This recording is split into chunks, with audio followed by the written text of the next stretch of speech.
Meeting's called to order. Let's say the Pledge of Allegiance. Pledge allegiance to the flag of the United States of America and to the republic for which it stands, one nation, under God, indivisible, with liberty and justice for all. Okay. We're waiting for Kevin and Laura to talk about IT. She needs, I think, some money for body cam storage. What do you know about that, Patrick? I was left out of that. I know, I don't think you'd know about this one, but you probably, or were you out of it before they got to doing that? I read it in the email. I know. But I'm I saying, am for body cams, yes. you used to be, when you were in there, they had body No, cams? that was just a technology that was just coming into That's what I pass. figured, okay. But there's horrendous amount of storage. But it's a great idea. It might save the county a lot of money in lawsuits at some point. Really? Hey Darren, you can say the Pledge of Allegiance on your own, we already did.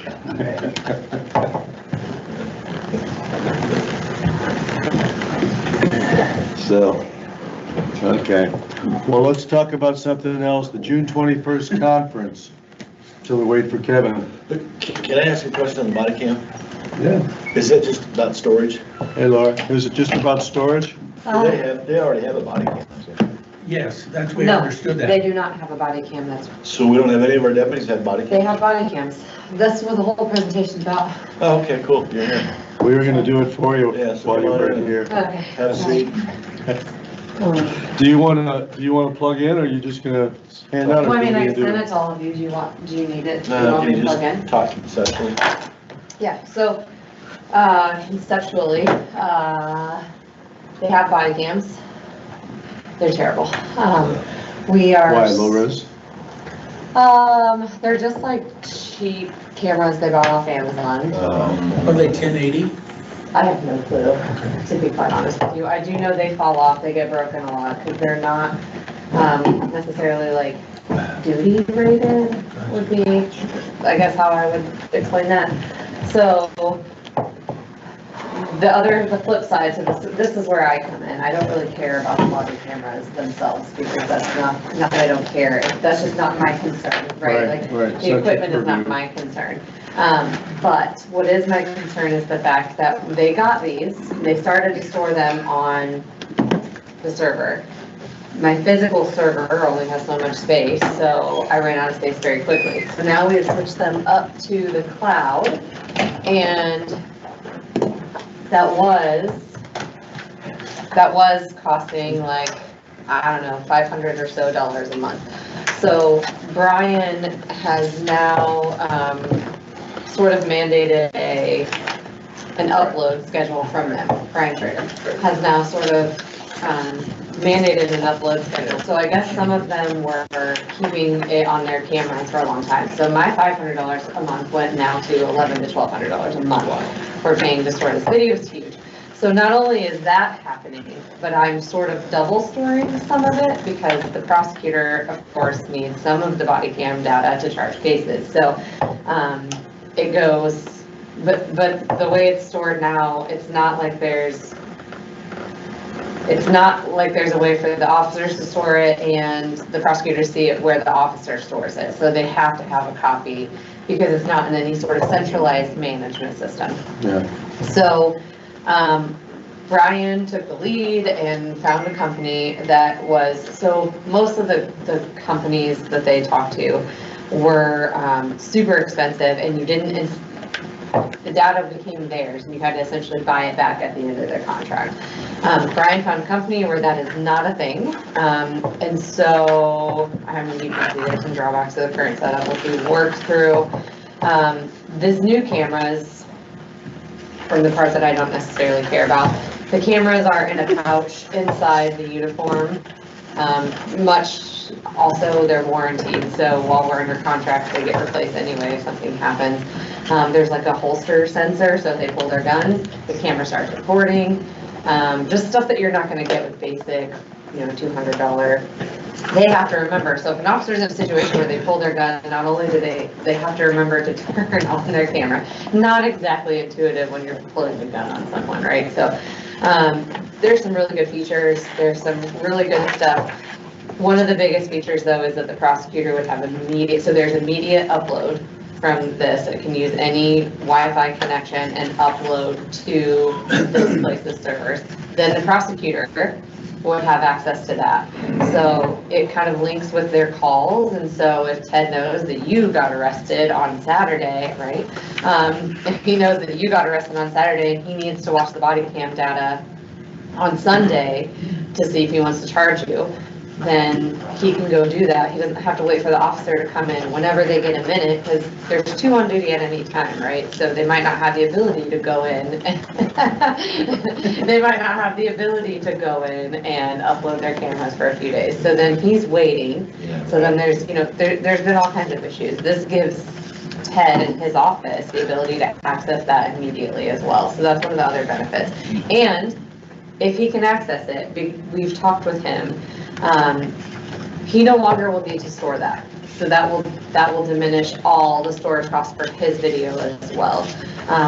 So for court, if he's gonna go to a jury trial or something, he has to have physical copies of that anyway to give the court. So it's not as if he needs it to be stored on their server so they can access it. If he can just get online and access it, then that eliminates that need too. So not only is it getting rid of the storage for the officers, on my side, it's getting rid of the storage for Ted, and I can bring them back over onto our normal servers because they just have normal data at that point that everyone else has. How secure and guaranteed is the storage? So they actually use the same storage that we are using now. And it is in GovCloud and AWS. It's a very, actually when we had our cyber incident, I was locked out for 2 weeks at that server because just a culmination of circumstance. The authenticator was on my phone to get in and I literally had to move heaven and earth to try. Like I was calling everyone at AWS to get back in. It's a super secure server. How long do you have to save a film, like statute of limitations? So non-criminal cases are 190 days, I don't remember here, I think it's 180 days, you can file a tort claim, so they've been keeping them for 190 days, I think, so about 6 months for non-criminal cases. Criminal cases, you have to keep all evidence for the duration of the case. So if someone gets sentenced to life in prison, you're keeping that until that person dies. So how do you monitor the ongoing cost incurred of each officer with each officer's video? Well, see, that's the unpredictability of what I'm doing. So under the new system, would it automatically dispose of that other information when it can be, or does someone have to actually go in there and eliminate that data? I think it's a smart enough system that you can tag it with sentencing, where it would flag it. I don't know that this system has been around long enough for, say, like life sentences, but I don't know. That's a question that they would need to ask for their record keeping stuff. Because each officer, I mean, you know, on any given year or month, they could, Yep. that's got to be tracked somewhere at some point to dispose of it. Right now, no, that's not currently how it's working, so you can see where this is just growing at an exponential rate.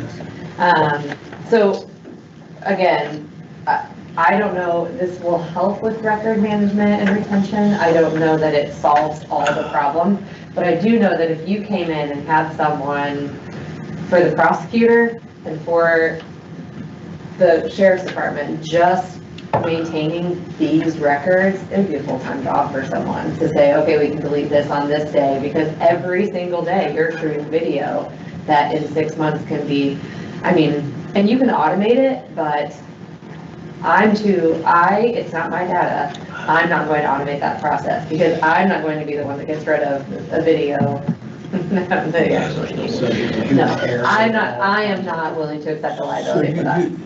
For criminal cases, does it monitor like statute of limitations, things like that? No, and even statute of limitations doesn't necessarily mean, so if Jim was arrested this year in or you know, breaking and entering or whatever you would do. Obviously. Obviously. So if he was arrested, and then he did the same thing again in 25 years, it wouldn't matter that the statute of limitations was up on that crime. That would be criminal history in fact. That would be, right, so they still want to keep, for habitual offenders, my understanding from Ted, and he would have to speak more to this, is that it's good to have that data if possible, so. So is that inclusive of this contract? Yes, so the new contract, and so there's no yo-yoing with the cost on the new contract. So if they have 4 million hours of footage that they upload, it's the same price as if they have 6. It's a fixed cost that they're charging. So with this company, they store so much data that it costs them way less than us. So how much of your time in your office does the current system take up? I mean, not a ton of time. Now that it's set up, it doesn't take a ton of time for us because I don't really manage the data in there. I just set up the solution, so not a ton of time. The one thing in my office that is concerning to me about this is the amount of data that it is, we cannot afford to back up in the traditional sense. So are you going to merge the data from the old to the new? And if so, So we'll get rid of all non-criminal data, and we'll let that fall off as it will. And they are willing, actually, the prosecutor or the sheriff's department is willing to just put that on external hard drives so that it can fall off as soon as we need it to. They bought a bunch. Initially, that's how when I said, hey, stop putting this on my server, initially that's what they were doing, was putting this on very large external hard drives. So they can start to do that so that our costs will start to decrease, but there will be some overlap time. So if somebody has to get a criminal history for some reason, how do you do that? I mean, is that a part of this system? But I mean, you mean like Say to work at a job, like a? Yes, how are you? No, this is just body. Just everybody. Yeah, so this is just that data, and all of the, once you have your criminal record is stored at the state because it becomes state versus you or state versus whoever. Right. So this is just to store this data that is pre-charged data, and then it becomes Ted's case file data. He takes the data then. Yeah, Because I'm assuming the system's a cloud-based system. it is, Okay, and they can access it anywhere. Right, so you got a Yeah. cloud-based system. The other assumption is we know going forward, the technology is going to dramatically change over the next 10 years. And you're gonna need more of it, because the jailers aren't even And to working now. me, it's Technology. technology's going to rapidly change, and I would assume that, I want to look at you on this, okay? That, because there's two different issues, there's the cost for the technology on an annual basis, but then you're managing the data, and managing that data really would fall under the circuit court judge, prosecuting attorney, and sheriff, that those three then combined would have to create policy of how the county's going to manage that system. The judge has nothing to do with this Don't data. they really? They don't, judge wouldn't have anything to do with it? So it's just Nothing. basically the sheriff, the prosecuting, the county All of sheriff? all of the court's evidence is submitted physically. Okay, So, so that then is just the management of the system is really the sheriff and the prosecuting attorney in that sense. So they have to manage the system. The council is going to have to be aware every year of, as technology changes, the cost of that technology change. and we Because we're gonna assume, wanna stay- assume liability for this data. So I don't The know. county does? You might be able to speak to this too a little bit, because you're in the legal world. I don't know of very many cases anymore where, not having a body camera footage of an arrest is acceptable. I think it is the standard now. I don't think it's the exception. Yeah, I would hope so. So if we lose that data, that's detrimental to Ted, big time. Yeah, right. Is it spoliation if we lose it? Is it what? Spoliation of evidence? Not if we didn't intentionally lose it. Right, like if we had the cyber incident like we had in Right. October and we lost it, it is what it is, but Yeah. it does not help Ted win the case, for sure. Right. So, I mean, um, 15 years ago, nobody had body cameras and we still had criminal cases. So, Yeah. you know, we just go back to paper and pen is what we do. You just don't have the video.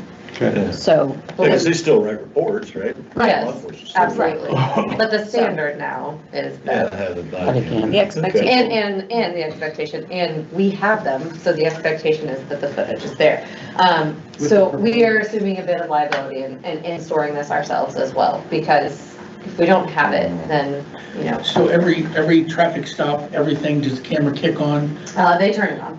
They turn it on? Yeah, it doesn't kick on, nothing about their system right now is automatic. Unless you pull With the car. Well, I'm talking about the new thing. you They don't were have discussing. in-car cams. They don't have in-car cams.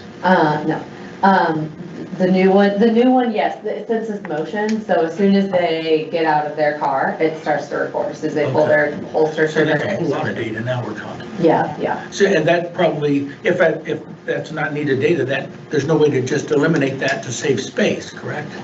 Well, and any traffic stop is subject to a tort claim, so you could claim that the officer was discriminatory to you and gave you the ticket, so then, you know, you could file the case for 180 days. Right. So really, every traffic stop should be recorded. Right, and that's what I'm trying to figure out how much data you. Oh, it's, and I think I have, what was it, right now, 30 terabytes? They were working down and Brian was trying to clean up 26 terabytes of data. And Terabytes that's, a trillion. Wow. so that's just, That's like a hard drive of a new computer, the entire. Oh, I know, it was in 1990, I had a guy telling me that I'd never need anything larger than a 40 megabyte. so when we're talking from council, when we're talking numbers here, So, and just as from that perspective, the storage with this system here, because the camera quality is better, Yeah. these file sizes are going to go up, so therefore the storage is going It's an to. annual Especially if cost, it's there's 1080. nothing we can do about, we just have to pay. The only thing I got a question, follow-up question, are the deputies don't have dash cams in the cars? I won't say for certain. That's a I would Brian assume that question. we- I'm I not would doubt sure. Really? Well, in this county, yes. I don't know that, Yeah, but with this- because of just what we're discussing here. We're very far behind the times and everything. Yeah, no, we I- need to get. We had We need to get into the 21st we century. had in-car systems. I don't know that they're being replaced on new cars. That's a question for the Yeah, sheriff's that's fair. department, and I'm not really sure what they want to I discuss. was- We ought to have. Is the data Especially stored for straight up or is chase. it compressed? Exactly. Yeah. Straight up. Maybe Yeah, we it's all just how would- it's uploaded from You the hit camera somebody to their chasing system. Right. And immediately it's attached to the case too, so that's good. They don't have to go search for it. Right now, the officer has to like name it and, Yeah. So the long and short of it is just cut to the chase, 40 grand, we need 40 grand out of the bond. And I think we allocated $1 million, didn't we? Out of the 4 million for technology, something like that. I forget what audit. yeah, so this was not an initial thing that I had requested out of the bond. Right. Um, We got a chunk of money in there for technology. But I'm coming up with such a shortfall now in what I've Yeah, budgeted, right. trying to store this, that it does involve me now. Really, the cameras don't have anything, they Yeah, can do whatever it's equipment just, they if want. you're gonna be 40, then you But got, I'm restoring it. are you so- saying plus or minus 40%? So the first year is 36,000. They don't have a way to come up with that at all. Right. So that's why I'm asking for that. Yeah, okay, Yearly cost is 13,700. whatever. This is something to work through though with them because, and I'm going to say this in the public meeting, outside of the commissioners, just talking with me, someone should be finding grant money for this. Okay. There is so much public safety money out there. I just sent a grant a few days ago that this could absolutely be covered. There's no reason that you shouldn't be able to cover at least some of this cost every year. What's a term or a phrase that you would use to encapsulate this subject matter? I just, To look at the grant. No, It- is it law enforcement technology? Is Yeah, it- What would I you would call say, it? What do you call this subject? public safety technology?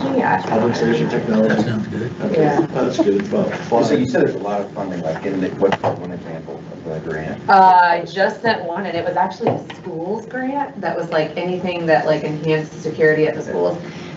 Kyle, I don't even think is wearing a body camera at the schools, which Okay. maybe he is, I don't actually know. But if he could wear one without thinking about cost or how much, like, it doesn't matter if he walks up to someone and pushes, like, I'm sure that would be beneficial in the schools. I guess I'm not familiar with public safety, other public safety grants, but yeah. there's a I mean, ongoing that's one cost. that I just sent, that Yeah. it was like, For schools, yeah, I can see Yeah. that. and a lot of them will only cover equipment, but the way this contract is worded, it's as if you're you're buying the equipment over 5 years too.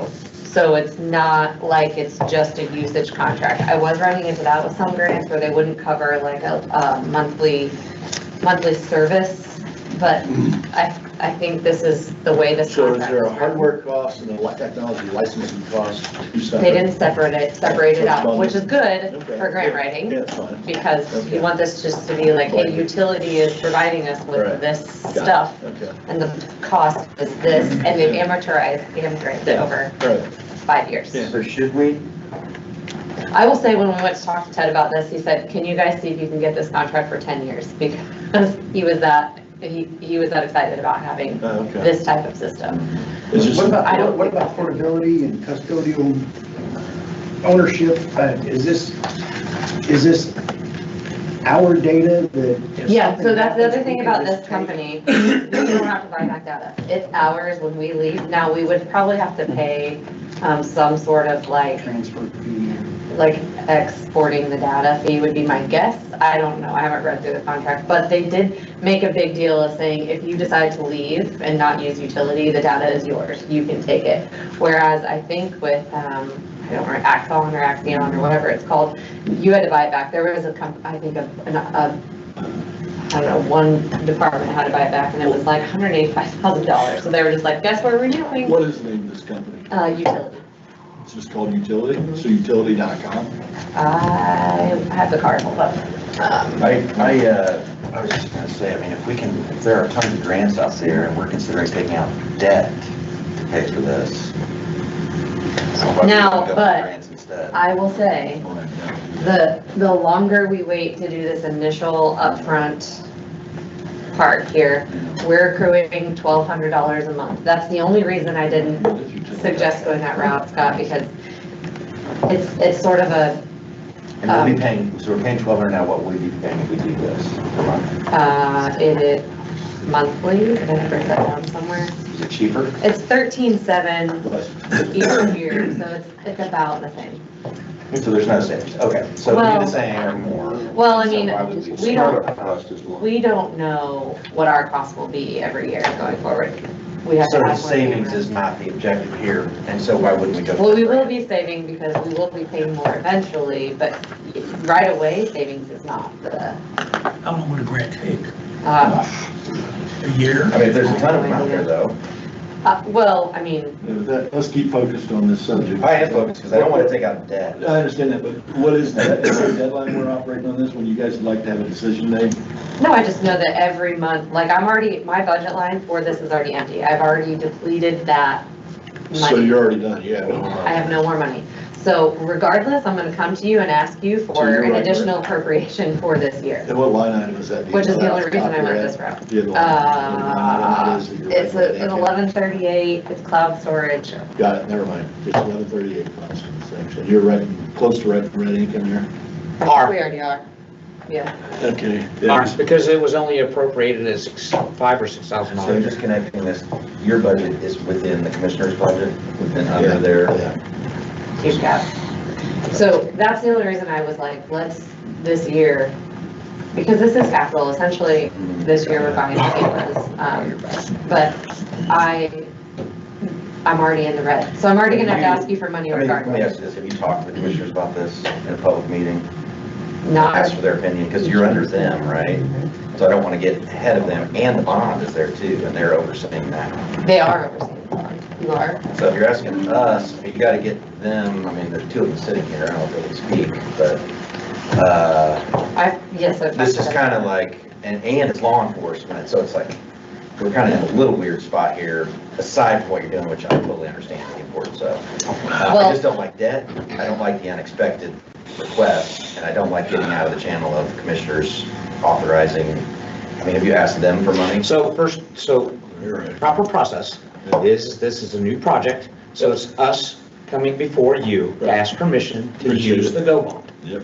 That is this request. Okay. So she's asking on behalf of the, you guys Correct.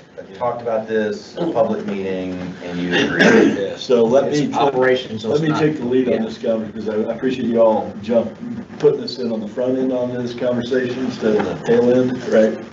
And so I think what probably ought to do is I can talk to Jerry Hickman, bring this issue to his awareness, that we're writing red ink in 1138, right? Which is not a good thing, because we need to keep those line items in the black, is the State Board of Accounts, they don't like red ink.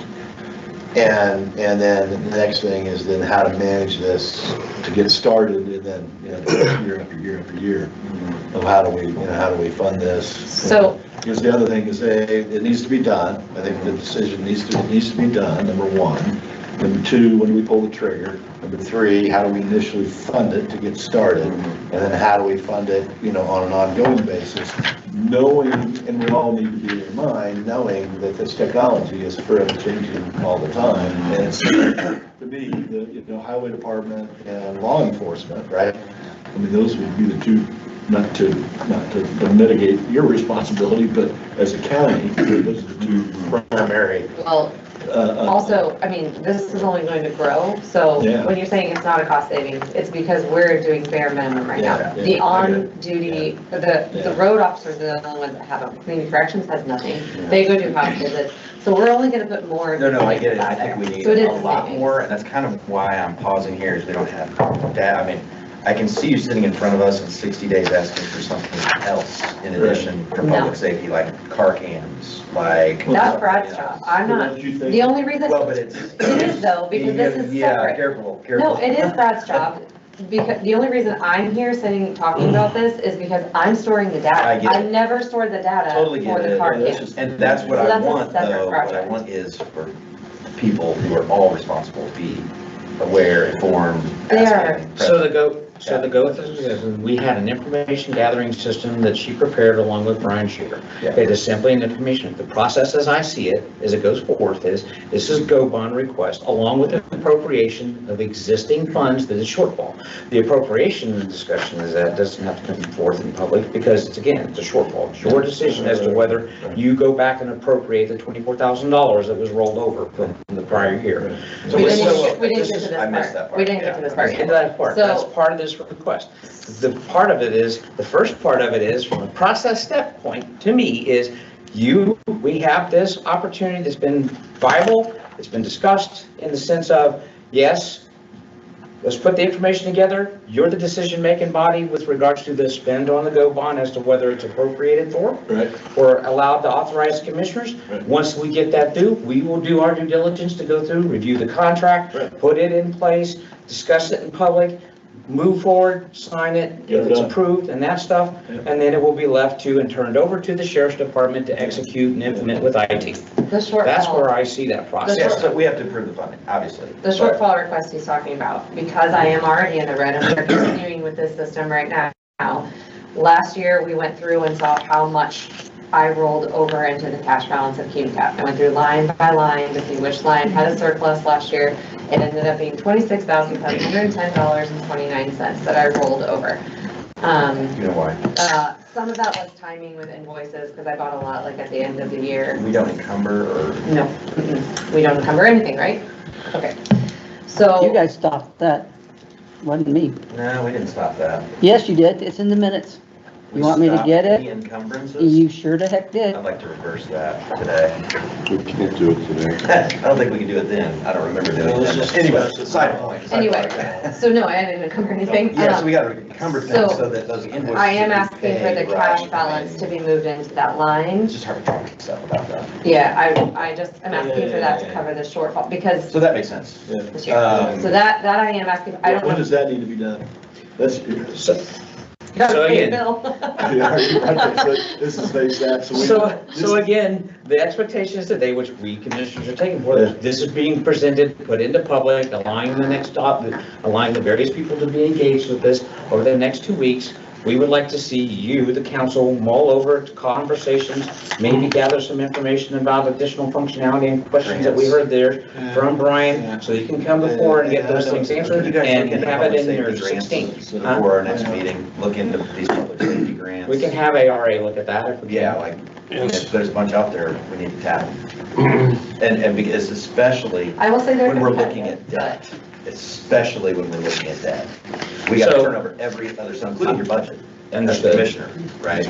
Understood, but again, I'm looking at this, when this came forth to me, it was, I'm mitigating risk. Because one of the No, things yeah, that, totally. one of the things that's shortfall right now is, and one of the requests here was the additional body cameras, which if I'm not mistaken, The plan is to equip the corrections officers with cameras. Sure. Because they do not have them today. Yeah. And our I mean, greatest sheriff want liability that, in the county is the jail. prosecutor Want that? We You guys haven't need to figure really, that out. yeah, we haven't really gone down that road as much, but I do know in this, utility quote is 2 additional cameras than we have right now for the jailers. The jailers are also not wearing, body cameras, so. Is it too much to ask to put all of your public safety technology requests in the camera data storage field for the go bond together so we do not piece apart, patch, pick this thing over? Because I don't want to see you there 60 days after, another request, and then, you know, a lot of times you get to the end of that and the car cams end up not working with the body cams because we purchased them. I will say, separately, and then this there's all that company has a car cam option. The reason that we didn't even put it on this is because it has nothing to do with the commissioner's budget at that point. That's what I don't care about. We care about the county as a whole. Right, And I know this is not your problem. It's more the commissioner's problem, but we not do even- not want to piece and part, well, this isn't in my side and in my budget, so we're going to ask for this, and then the sheriff's going to come back and ask for that. And then hopefully they work together, and then again, this is not you at all. It's no, just, I've seen this happen to me times. well, this is what I'm saying though about the go bond. This is why I would never have requested that, because it doesn't impact any, like, we're not writing red for the in-car cameras. We're writing red for these body No, I get cameras that. right now. So that's the reason I even asked at all, is No. because we're already in a Totally shortfall. understood. I understand the need. I understand why. I've been aware of issues with this. It's a huge liability. The question is, what do we really need? And let's not be too reactive here. And I know this is a problem. It's a red ink thing, but actually that's the least of our problems. The real problem is the liability, protection of our citizens and our officers and our judicial system. So and I know that's not your problem, and it's maybe not the commissioner's problem, but we should be thinking about it. Who's your So, rep can you for the put that sheriff? money- Patrick, are you the rep for the sheriff, the council? One of them, yes. One question with Scott. Scott's saying we are being reactive quoting this, which is not wrong. It's Yeah. fine. Do we need to go proactive? For instance, if you say there's a startup cost, if we throw car cams in there, is there another startup cost or are they just gonna fall in? Can I interject something here? This conversation, there's 2 parts to this conversation. You've got the technology side, which is your responsibility. Okay, but on the other side of the fence, there's a conversation that we ought to have with Ted and Brad, and what other departments are we overlooking? Okay, so would you say community corrections? Is that, They okay? should all be here. Well, we should have somebody. I would argue a that you small can't group do of that in a us. public meeting. Okay. I don't know that I'm you not can. having we do that. Yeah, Let me- it can be private. Let me, Yeah. yeah, a small meeting. Yeah. Okay, to talk about the big picture, go out 5 years, come back to where we are, and let's look at the big picture and where are the gaps and what do we need, what are the county's best practices going forward for this subject matter, and the 2 subject matter experts, I would assume, would be Ted Adams and Brent Stocksdale. First of all, I understand your point, because I've been through that too with equipment. I get that, and I understand you're separate. But the money that if they ever pay this, the state pays for the rental of the cells. Can any of that money be used for this? I think they've already spent. First of that all, Yeah, we've got an issue right now is that in the DOC, we're not receiving anything from the That's what I DOC. said. Right, so that, and then we're also underwater with regards to the other thing that was negotiated last year. So Labor that's a difference. And That's a whole. for that money, we have promised Brad that money in place. So we- We promised him we would not go back. No, you're missing my point. I'm not talking about the whole sum. I'm talking about, we allocated for him, correct?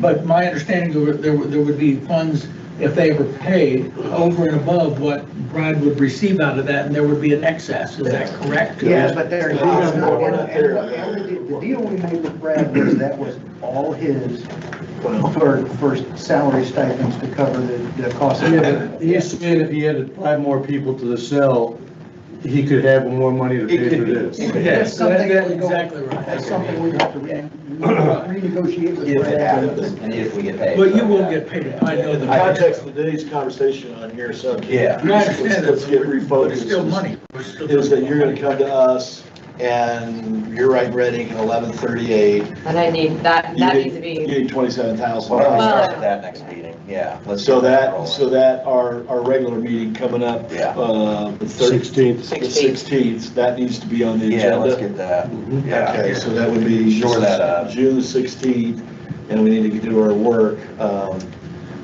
June 16th, regular meeting, I'm making notes. Now, a question on the 1138 and the 20, I'll round up, say 27 grand. Does that give you, does that put you in the black, or is that just back to zero? yeah, that puts me in the. I'm sorry. Well, the. How long is that gonna last? Right. Well, I mean, so the reason I asked for the entirety of it is because that cost every month fluctuates, I and there's know, no I way know. to predict it. But I guess what I'm asking is that, is that gonna take you to 12/31/2025, or are you gonna be back again asking for more? That'll take me the rest of the year. So that's a good number. So. Just look at it, if it changes. Yeah, let's go whatever, before. Yeah. I mean, I just didn't, I knew I Yeah, okay, all put right. that much in. Well, here's the other thing. If it's less than 26,000, I'm willing to give it all to you. Even though you encumbered it and you saved it from last year. So if it's less than that, please make it less than that. But if it's, Yeah. okay. So, I want her to be in the black. Yeah, myself. yeah. I don't want her to Okay, be back. and by the 16th, who's gonna talk to WIS about potential grants? Not WIS. ARA. yeah. I thought ARA only did grants through Okra. I'm not sure. No, they do whatever. Yeah, they're all. Anything's out there. Yeah. Oh, can they? Okay, cool. Yeah. So who's gonna talk to ARA in this matter? Commissioners. Between now and Motion 16th? commissioners, and do you guys I'll have do a that? conversation with Whitney on that.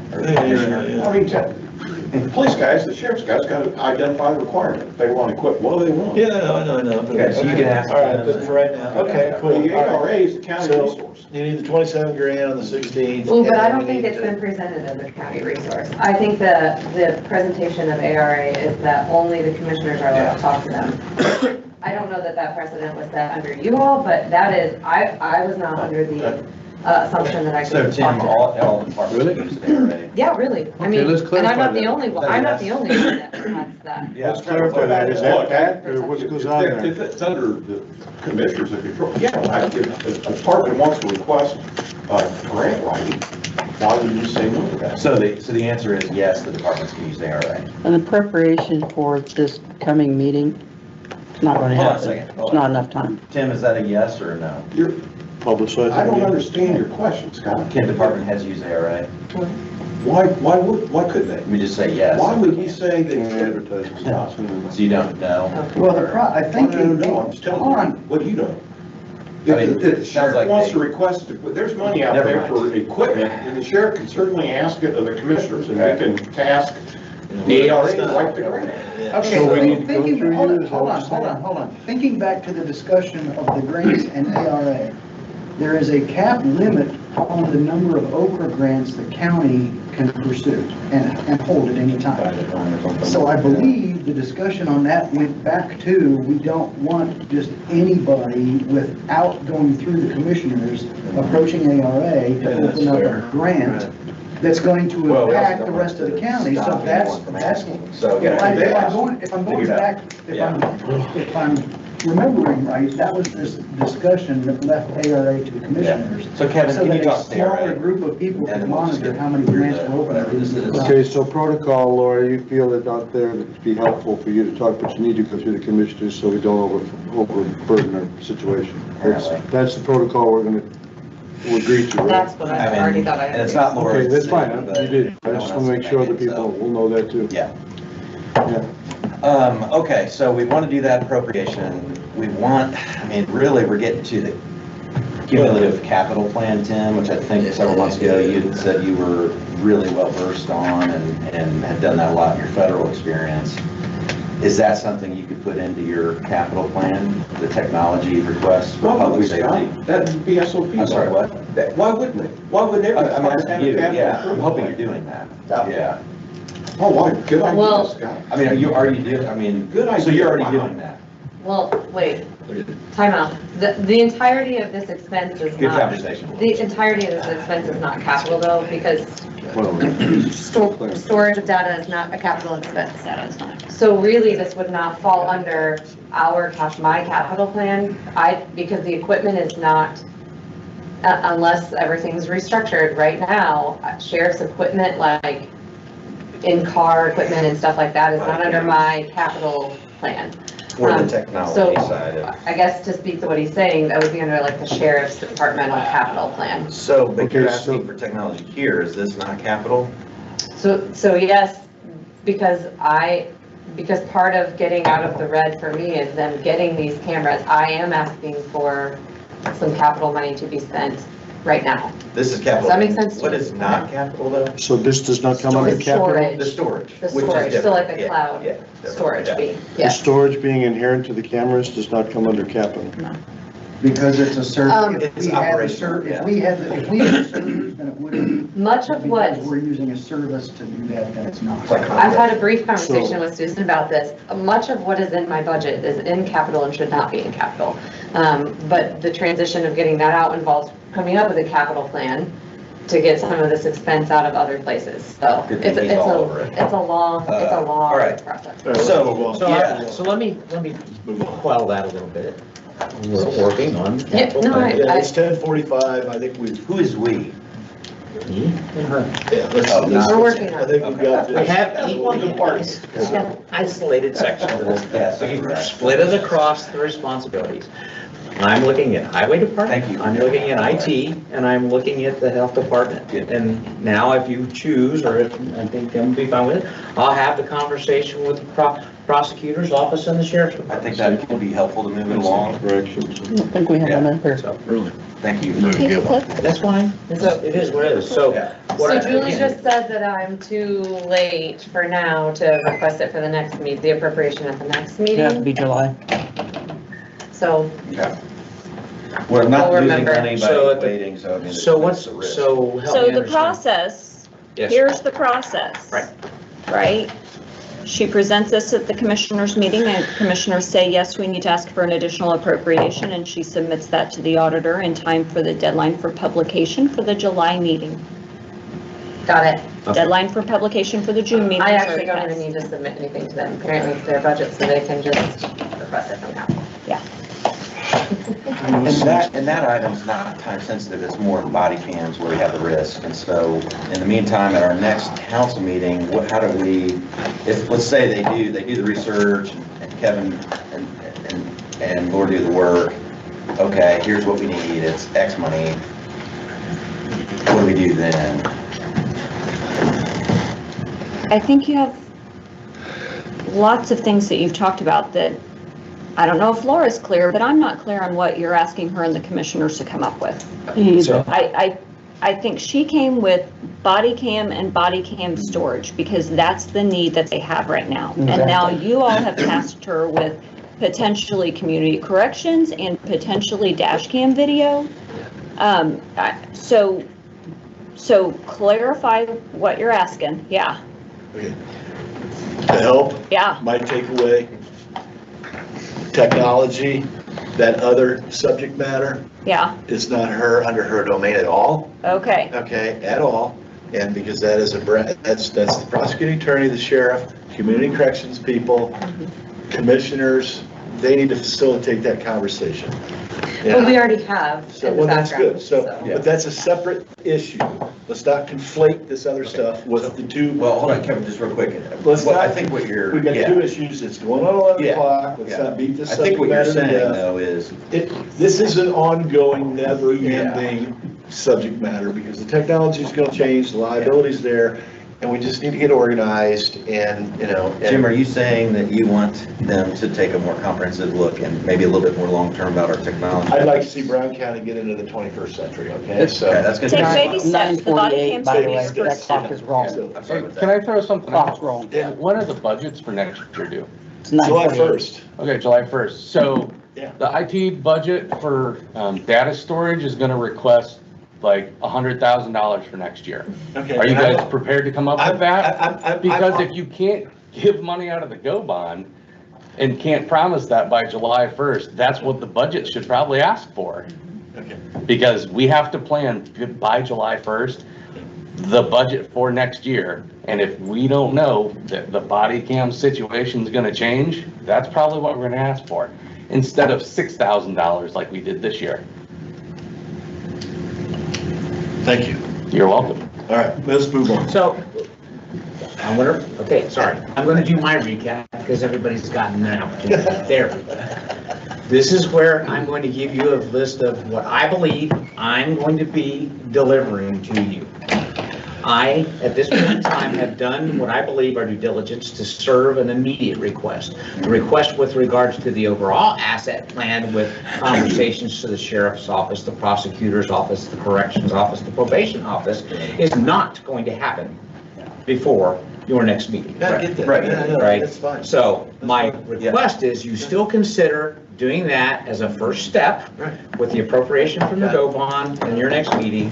And then we will work towards putting that CapEx plan together as we go and move through that with the sheriff's. And what I'm gonna do is I'll get on the phone, get a hold of Hickman, okay, and have a conversation with him so that I'm extremely prepared for our meeting this month, our regular meeting, okay? The other So we thing can that- address these two, there's two separate issues. So the other thing too was I will go back and I will do a review of the contract with ARA. All right. Well, Validate that it is the commissioner's responsibility to authorize those things. If it is, then I will have a conversation with Whitney with regards to are there and can we put you in, put her on an activity of finding grants related to facilitate this from the forward. And maybe we can make it happen, not likely, but maybe we can make it happen before the end of the year. And just going forward, to me, organizational structure, you know, is what, how do we implement organizational structure? Because the challenge is we get this, 200 employees, 60 million a year, all these subject matters, and so how do we manage this as we? Well, Jim, and But I would also make a recommendation between all of you that's sitting at the table, jot down the questions that you asked this morning so that we can then present them to Brian Schrader so that he can go do his homework and answer the questions that you had. Yeah, basically, what else do you need for the next 3 to 5 years, technology-wise? No, I know, but there were questions with regards to, does it have this capability, does it do this, and I didn't rattle them off. I'm curious, what role does the council have in this budget, Craig? I mean, Kevin's not the budget analyst, you know, for all the departments, is he? No. Okay, so what's the role in the council in helping these people put together their budgets and their capital? Well, that's our capital assets? responsibility. Huh? That's our responsibility. Okay, it seems like, just say, Kevin, thank you, I'll be running, all the other departments don't fall under us. Right. And to me, it's not, just hang on a second, it's, everything costs money, everything we do costs money, right? Everything that we do, it doesn't cost money. An issue to me is who are having these conversations, you know, on this specific subject. You know, A, you got the technology, and then B, you know, making sure that, you know, what are the best practices? And, you know, I guess I'm appalled that all the deputies don't have dash cams. And I would think they would have dash cams. That's not my decision. I don't really care about the technology, but is that something that they want and should have? And is that, you know, and if it is, then we need to be looking at how do we finance that? So I see two things. So this is two separate issues. Let me, I don't want to know about how you guys build bridges. I just want to know how much money we got to come up with to get the stupid. so let me clarify from an action standpoint to that for it. I will involve Patrick Nylander, since he is the sheriff's department council representative, in everything that I do, and you can guide and direct and report to. Perfect. Because Jim, question for again, you. I see two things. There's a financial aspect of things, and then there is the asset management side of things. Yeah. And there's the cameras, And I don't want to dash cams, micromanage cars. anything. I'm not interested in micromanaging anything, so that's. Let's do that, yeah. Jim, I mean, so here's the first, is this the first Go Bond request? Correct. This is the very first one. I'd also like, Hold on, yeah, hold that thought. Is this how we want it to happen every time? Let me press pause. Understand, you already approved projects in the GO bond. Right. If it falls within those projects, they do not come back to you and ask for anything. Right. Right, I get that. Okay, and this one, Okay. I think you've said this is outside that line, is there a right? list of said projects? It's in I the would bond. hope so, yeah. Yeah. It should be in the bond. So it was very general, Laura. It's a and very I- general You're category. perceiving this being outside that. It Do you is. agree that this request is outside that list on the Go Bond? authorized? It depends on what she included in her technology I think it request. was general, wasn't it, like technology? Again, I think what the bond said. I mean, was it, so here's the deal. Was it 15 desktop computers and 7 printers No. someplace? I in- have never even given No. specifics No. about anything. Then she's very general. Yeah, She can use this money without coming back to you all. with the commissioner's approval. It's already approved through them. okay, Not yet. Not yet. okay, fine. I So- mean, it's the, here is a fixed asset. Commissioners, do you approve the county buying this? And if she already has the money appropriated in the bond, it's done. Appropriated in the bond. You appropriated the bond already. Understand that you did that. That Yes. gave the specific four categories Yes. or whatever. So that was an appropriation of the use for those funds. And so let's go back to this question, Jim. So let's say this is in that channel, which is starting to sound like it might be, Laura, which is good for you. We haven't had a public meeting at the commissioner's level to decide where the money. Okay, time out. Susan, Yeah. I'm right. Blew his mind. No, are thinking, we're on the same page. Yeah. I really appreciate the two of you Yeah. coming before to us. The Yep. only thing that needs to be done is we need to pull the bond, need to read the language in the bond. Yep. And if that's very broad definitions, no Yep. big deal, go do the thing and be They done with approve it. it. So Right. I appreciate you all coming before. That's right. But everything Susan said is accurate. Let's just, Yep. and all we're doing is making sure that the language in the bond, that we don't do anything to violate that That's language. right. That's all we're doing. And- So it's 10 o'clock. No. Well, we don't need to beat this subject. No, to no, death. it's very important because it's the first of many bond Okay, I budget understand that. allocations, right? And so, But once we approve that, we're out of it. We're done. well, no, it's fine, that's why I'm surprised it's right here in front of us. Oh, well, And so, I mean, but we it asked hasn't for the been publicly appropriation. discussed, So which the is question, why. so the question becomes, Does it's body being, cameras have them? it's being brought before you because it was an asset that is, that, when I look at that, Yeah. it can fall under the IT definition, or it can fall under the sheriff's department definition as an asset, because that is where it's going to end up. So So let's it get this, is we'll get better it to done. get, seek and let you know. clarity. No, no, that's great, and Have a Susan, decision made early next week, and so we can tell them, hey, go do it and be yeah, done with it. with the additional appropriation. But on the bond use, That's a separate Susan, issue. get us all on the page, same page here. Yeah. Commissioners want to spend bond money on this project. Yeah. What is the best practice for them to approve that funding and authorize it? In terms of No, no, meetings or no, no. authorizations, or just help us all understand. You used words for the commissioners that shouldn't be applied to the Okay. commissioners. Funding. No, that's you. You've already approved the funding. We've approved the You've already funding. approved all the projects. So is there any approval needed? If, No. no, Not if by the you. commissioners by us. approve the Done. purchase of the fixed Got the asset, checkbook right there. here we go. Okay, so you said if they have approved the purchase of a fixed asset, so they would need to approve the purchase of a fixed asset. This If- could be fine as an upgrade. If we do not have a specific list that is We included Yeah. with our bond, Hey, listen up, Of- listen up. I don't need to listen. Oh, God. It's right there. if we don't have a specific list from technology, from IT, if Laura didn't say 7 printers, 2 servers, whatever else, she would need to request from the commissioners the approval to purchase the fixed asset. In a public meeting? Yeah, Okay, so you guys gotta go back to that, go through a public meeting, you guys approve it, which is where I it thought we can were just be going, at their but next meeting. Yeah. Which will Laura be- presents, yeah, I want you'll to get it this purchase month. this, are you okay with that? Transparency, public decision making, You said you don't have to have. standard issue. But we also do need the appropriation, so we'll Yeah, come to that's a that in separate July. issue. Yeah, That's a separate yeah, issue. and we can't do that. Appropriation. Is that easy enough, Joel? All right, so No comments. in closing, Yeah.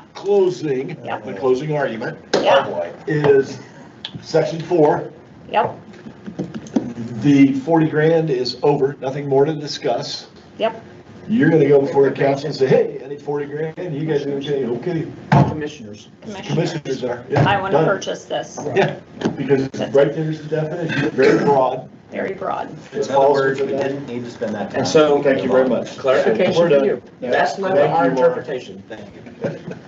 I would like to say, How all that works, Over transparent and interesting. Okay, so again, ask the question. It's- That's left to our interpretation as long as it falls within one of those very broad categories. It has to fall within that. That's why they are broad categories, Yeah, because good. there's always money left over in a Good. bond after you Give it finish up. projects that you then may have to come back and say, okay, we had to do HVAC at the courthouse, now we have to do HVAC at the annex.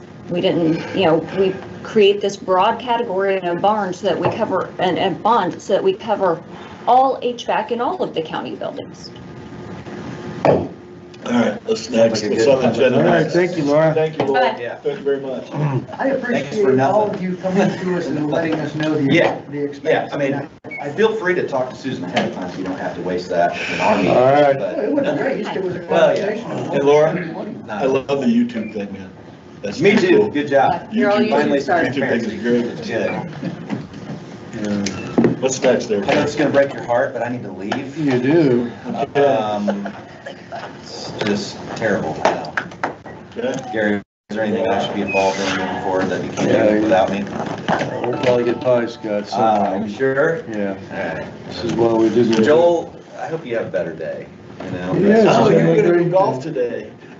Sorry. He just looks angry, doesn't he? Well, who's gonna go golf these? He doesn't say All right, anything. we're not gonna, he's All not right, on the let's go. agenda, let's go. Next item on the agenda, we're gonna skip one time. Let's go to bookkeeping, human resources, job description, salary Payroll. grade, payroll, whatever it is. Payroll, human resources. Payroll, We have a why do I new- wanna always do bookkeeping? One step, just I was curious, just, I don't want to discuss it, but offering transparency and accountability, what is that? I don't know think what that every is. 2 to 4 years, it would be a great subject for the officers to say, how best do we offer transparency and accountability to the people? I don't know that it's ever done. I think it's a. All right, so talk about it discussion. Yeah, not today though. I know about that, that's fine. All right, payroll, human resources, job description, salary grade. This is a new thing. You want to explain it briefly, Julie? Yeah, I do. Payroll and HR have been combined, most of HR. Some of HR is going to be outsourced. So it's a new job, basically description, which we already have. I've sent it to you. We had a few things that were a little bit off, but we got that fixed. And now we need a pay grade or a salary grade so that I can pay this person, so I can get somebody hired, because truthfully, I'm way understaffed and it's causing a lot of issues in my office. I need to get somebody there. Is this combining a couple of jobs to already? It's combining HR and payroll. Which you already have in your office, but you don't have anybody on. I have payroll in my office, now I have HR. HR used to be upstairs in the. No, I know that, I'm talking about the person to fill the job. I do not have a payroll person, Darren. No payroll person, no HR person. Reedy Financial is currently doing that. Yes. Currently. Kevin is downstairs as we speak. Julie, Yes, sir. HR is like this Uh-huh. broad, it's huge subject. Uh-huh. Okay, can we take the HR and kind of squeeze it for me? And because she does the payroll, Do you have your sheet, Tim? just conceptually, we don't have to, I'm not gonna get in the weeds on it, just stay with me for a minute and let me walk through and make sure my thinking is in alignment with yours, that's all I want to accomplish. Every 2 weeks, we're gonna do payroll, which is a huge responsibility in and of itself, okay? Is that bringing onboarding for all new employees? Is that exit interviews and for people that leave? Is that cover all employee benefits? So this person will be the employee benefit specialist, if you will. What additional responsibilities does this individual have above and beyond those? Because that's a lot in and of itself. That, basically, that's gonna be it for Okay, so her, that's for a lot. that person. Okay. Yes. Number 2, work experience. Because I'm assuming the learning curve to learn how to, just the employee benefit specialist part, just that takes an enormous, that's going to take quite a bit of time and energy for that person to be able to kind of, where they know it, off the top of mind. That takes time. It does. I bet that's probably 18 months, just to get to the point where they know the employee benefits off the top of the mind. That is correct. Okay. How long does it take somebody of normal, average intelligence, maybe with a little bit of experience, maybe no payroll experience, to get to the point to where they, they're consciously competent and how to process payroll every 2 weeks? How long does that take? 6 months? To be efficient at it? Yeah, to At be least. effective at it? At least. At least. So this position then is really, it's going to take probably a good 18 months for that person to really come in. If and be they've not had extremely- any experience, yes. to be effective and not be making any errors or mistakes. Correct? Yep. What's the current pay grade?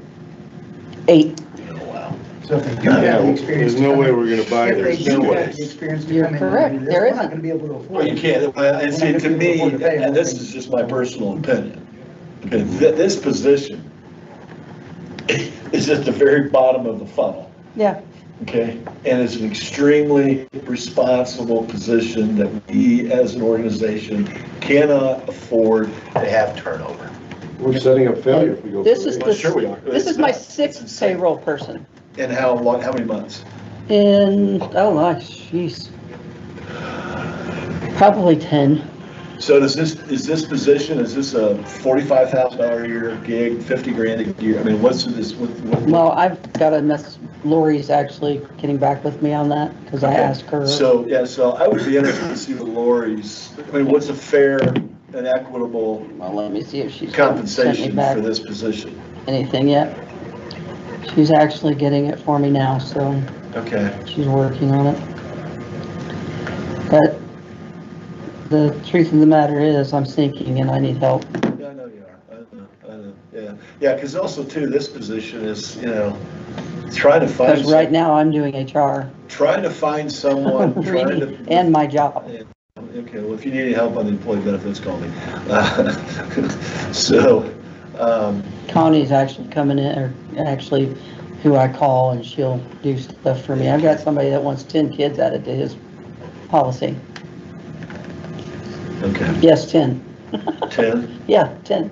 Okay, okay, you broke my line of thought with it, 10 kids. I know, freaked me out too. Yeah. Trying to find someone, because this position really needs to be someone that has some educational background on it, that has some practical historical experience doing it. HR requires a degree.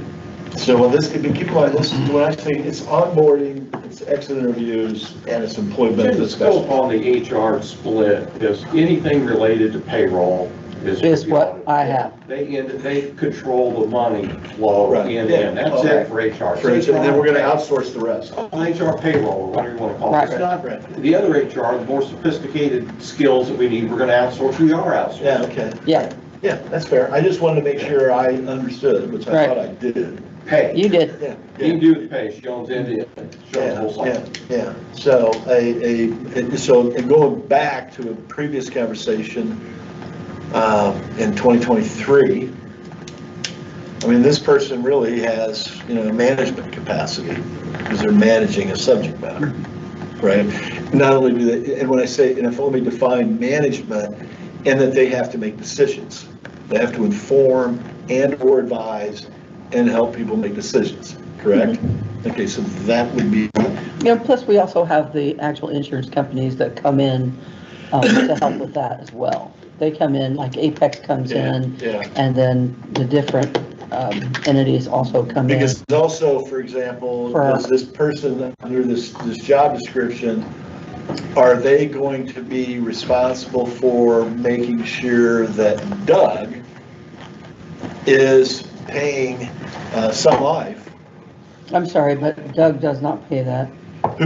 Jess is now in charge Who of the cuts the bill. check for Sun Life every I month? just got to telling you that. Jess is now in Okay, charge. But My somebody bookkeeper is somebody doing has that. to calculate.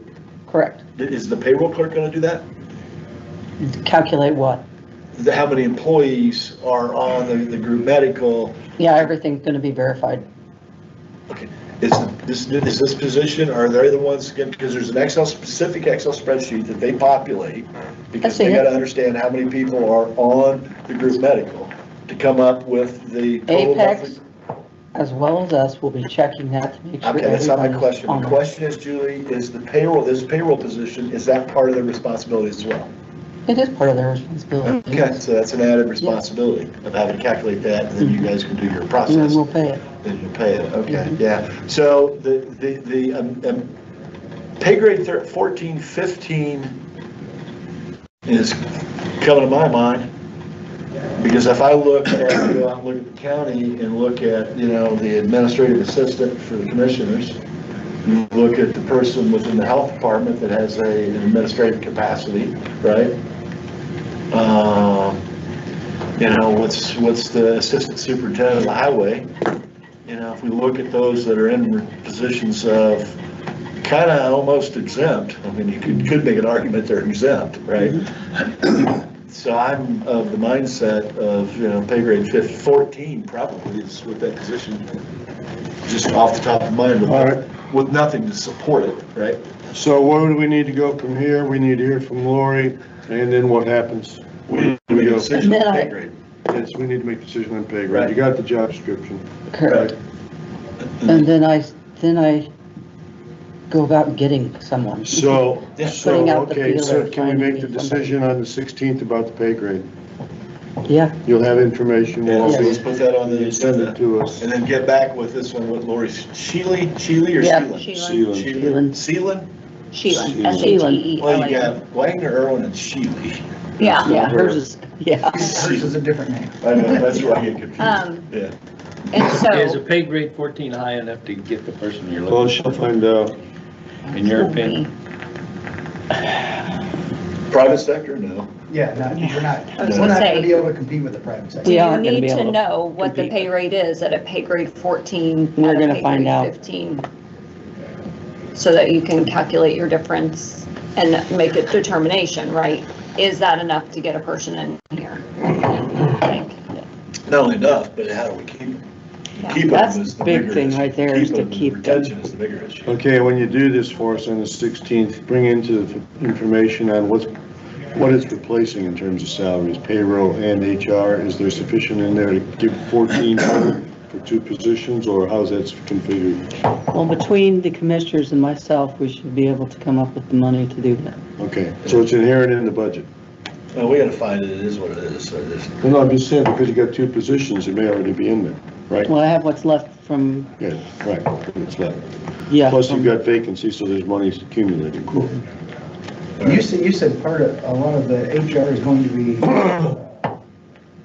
contracted out Outsourced. or outsourced? Some of the HR is gonna be outsourced. Okay, so what? Which what- would be- What are the HR responsibilities then of the payroll HR position?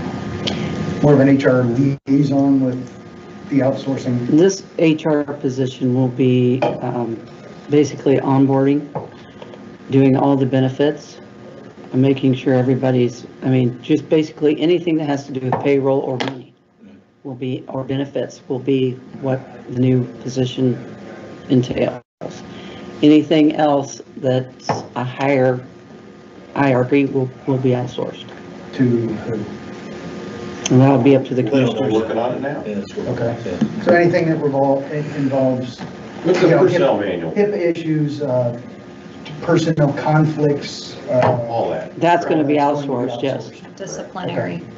Yeah, disciplinary. It is now. functions. We're outsourcing that now. We don't have the capability to do those kinds of things, or the expertise. who's that outsourced to? WIS right now, Yes, on a separate contract. Is that who you anticipate is going to continue? Don't know, I don't know what's out there. Okay, We always like to get free bids, I don't know who else does this kind of thing. okay. As long as there's no sole source, we're not making sole source, we're just identifying the tasks and clarifying those, so we know what to write in the contract. Trying to find out. And guys, a little history on this position, it's always been, Whatever the pay. if you look at how that goes, the auditors, that's always been in the auditor's Work for our department. department, that interface. Julie, we're just talking, the history of that whole position has always been within the auditor. yes, And then it's spun a few times out to here, and now it's coming back, right, because that's kind of where it makes the most sense to put it. and then it got split, and now we're back to. Where it should be, how it should be. Good trick, huh? And outsourcing makes sense from a conflict of interest standpoint, of Yeah, not having somebody on the inside in this little circle that we have of Here, you got that, the that government training. managing all the stuff. So, I mean, it makes sense. Training, all the mandatory training you don't have for supervisors. Yeah. You know, basic, advanced, intermediate. Yeah. The training program, the training strategy, the training plan, training accountability. Well, except alone. an actual HR position requires a degree. I mean, there's so much to Correct. try You got a to lot of manage. experience. Yeah. You got federal standards, state standards. Okay, Exactly. we pretty well covered on that? Yep, Next move steps? on next. Let's go. All right, you know where you're going, we're gonna present it, We're gonna make a decision on the 16th, and you're gonna give back, tell us, you know, from Lori and back down, and Recommendations from see what Lori. money we have in the system and what it's gonna take to fund it. Speaking of WIS, where do we stand on Which part? their entire scope of payroll, the job descriptions? Well, they've been diverted on two things at least, so it's been, Are we still, are we? last are we I still heard on with some hold of the now issues- because of those? we're on back burner at the moment for that. yeah, my assumption of operating under that question is that subject matter won't be addressed until 27. The compensation, the new compensation schedule. Because we're running out of time to do that for this year. Or for yeah, well, 26. so they've got the issue on exempt, non-exempt FLSA stuff that's going on. Last I heard was till the 23rd, that's when Lori will get some things back to us or so. I don't want us to. And you're involved with areas of that, so. All right, what's on the next thing? All right, next item on is Judge Work Budget Maximus issue previously sent. And if you want me to clarify what's there, I can bring it up. You know, she's saying, I'll bring it up here.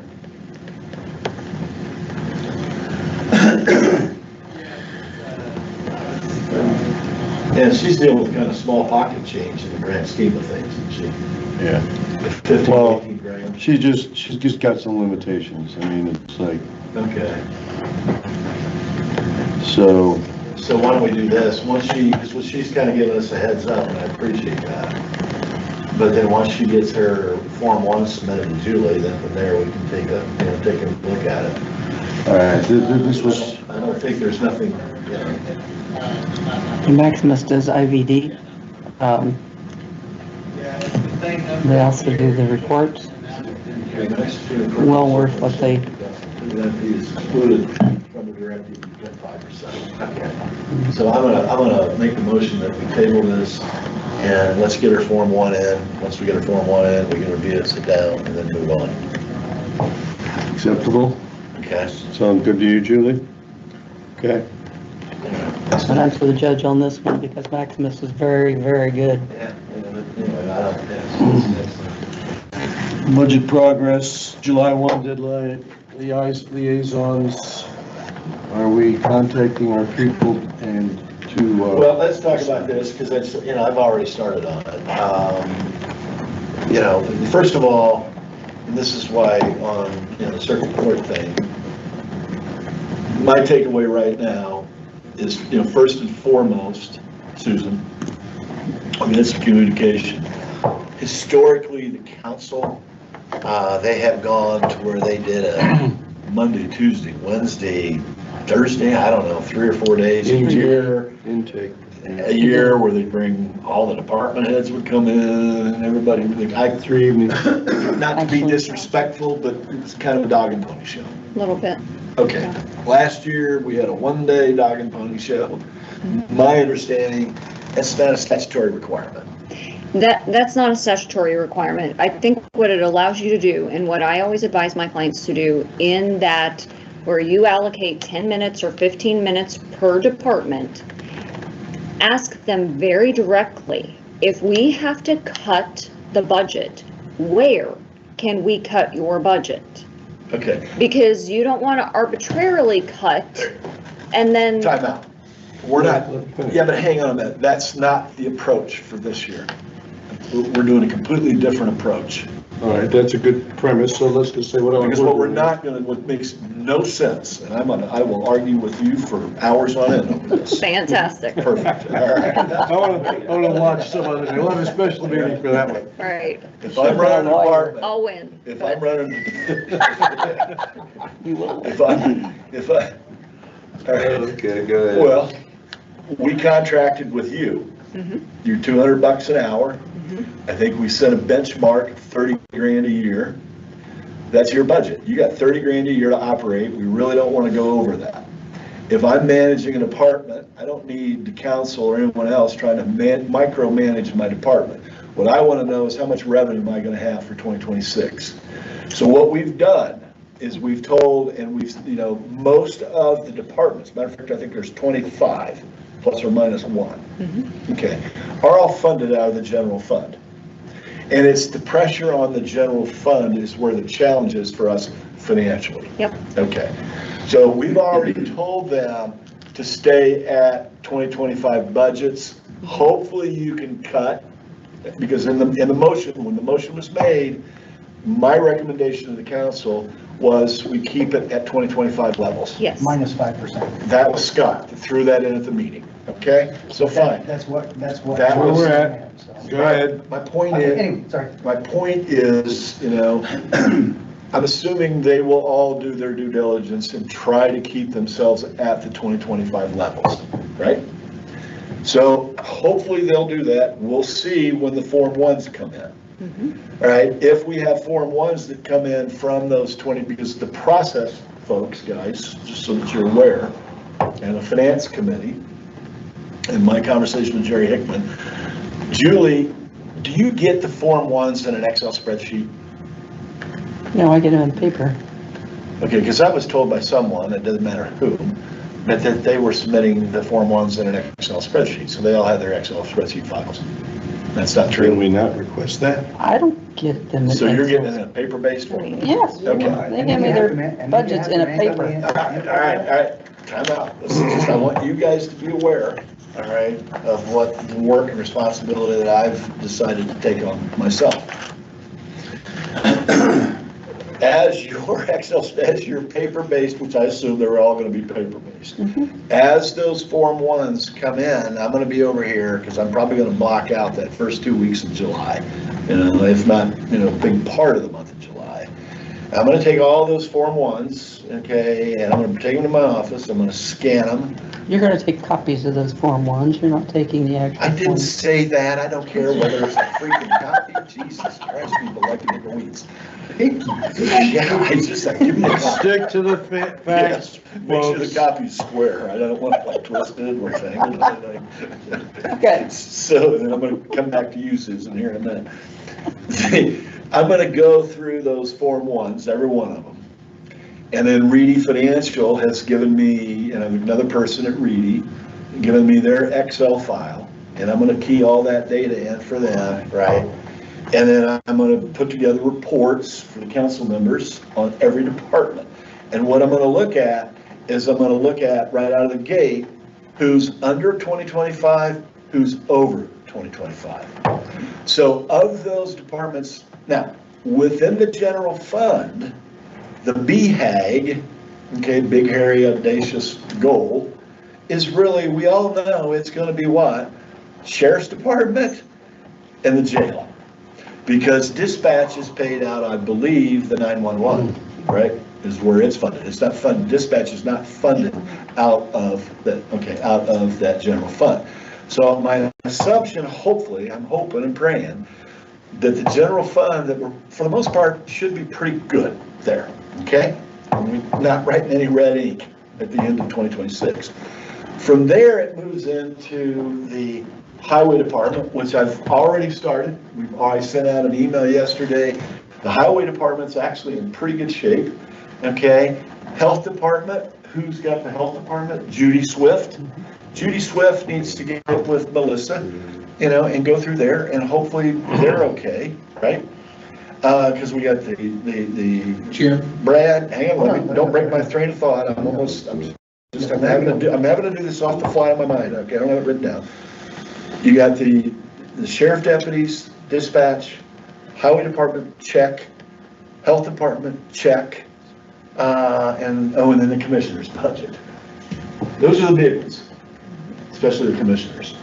So, once that's done, we need to have all that kind of finalized and summed up with the departments and making sure they're all good to go by the end of July, right?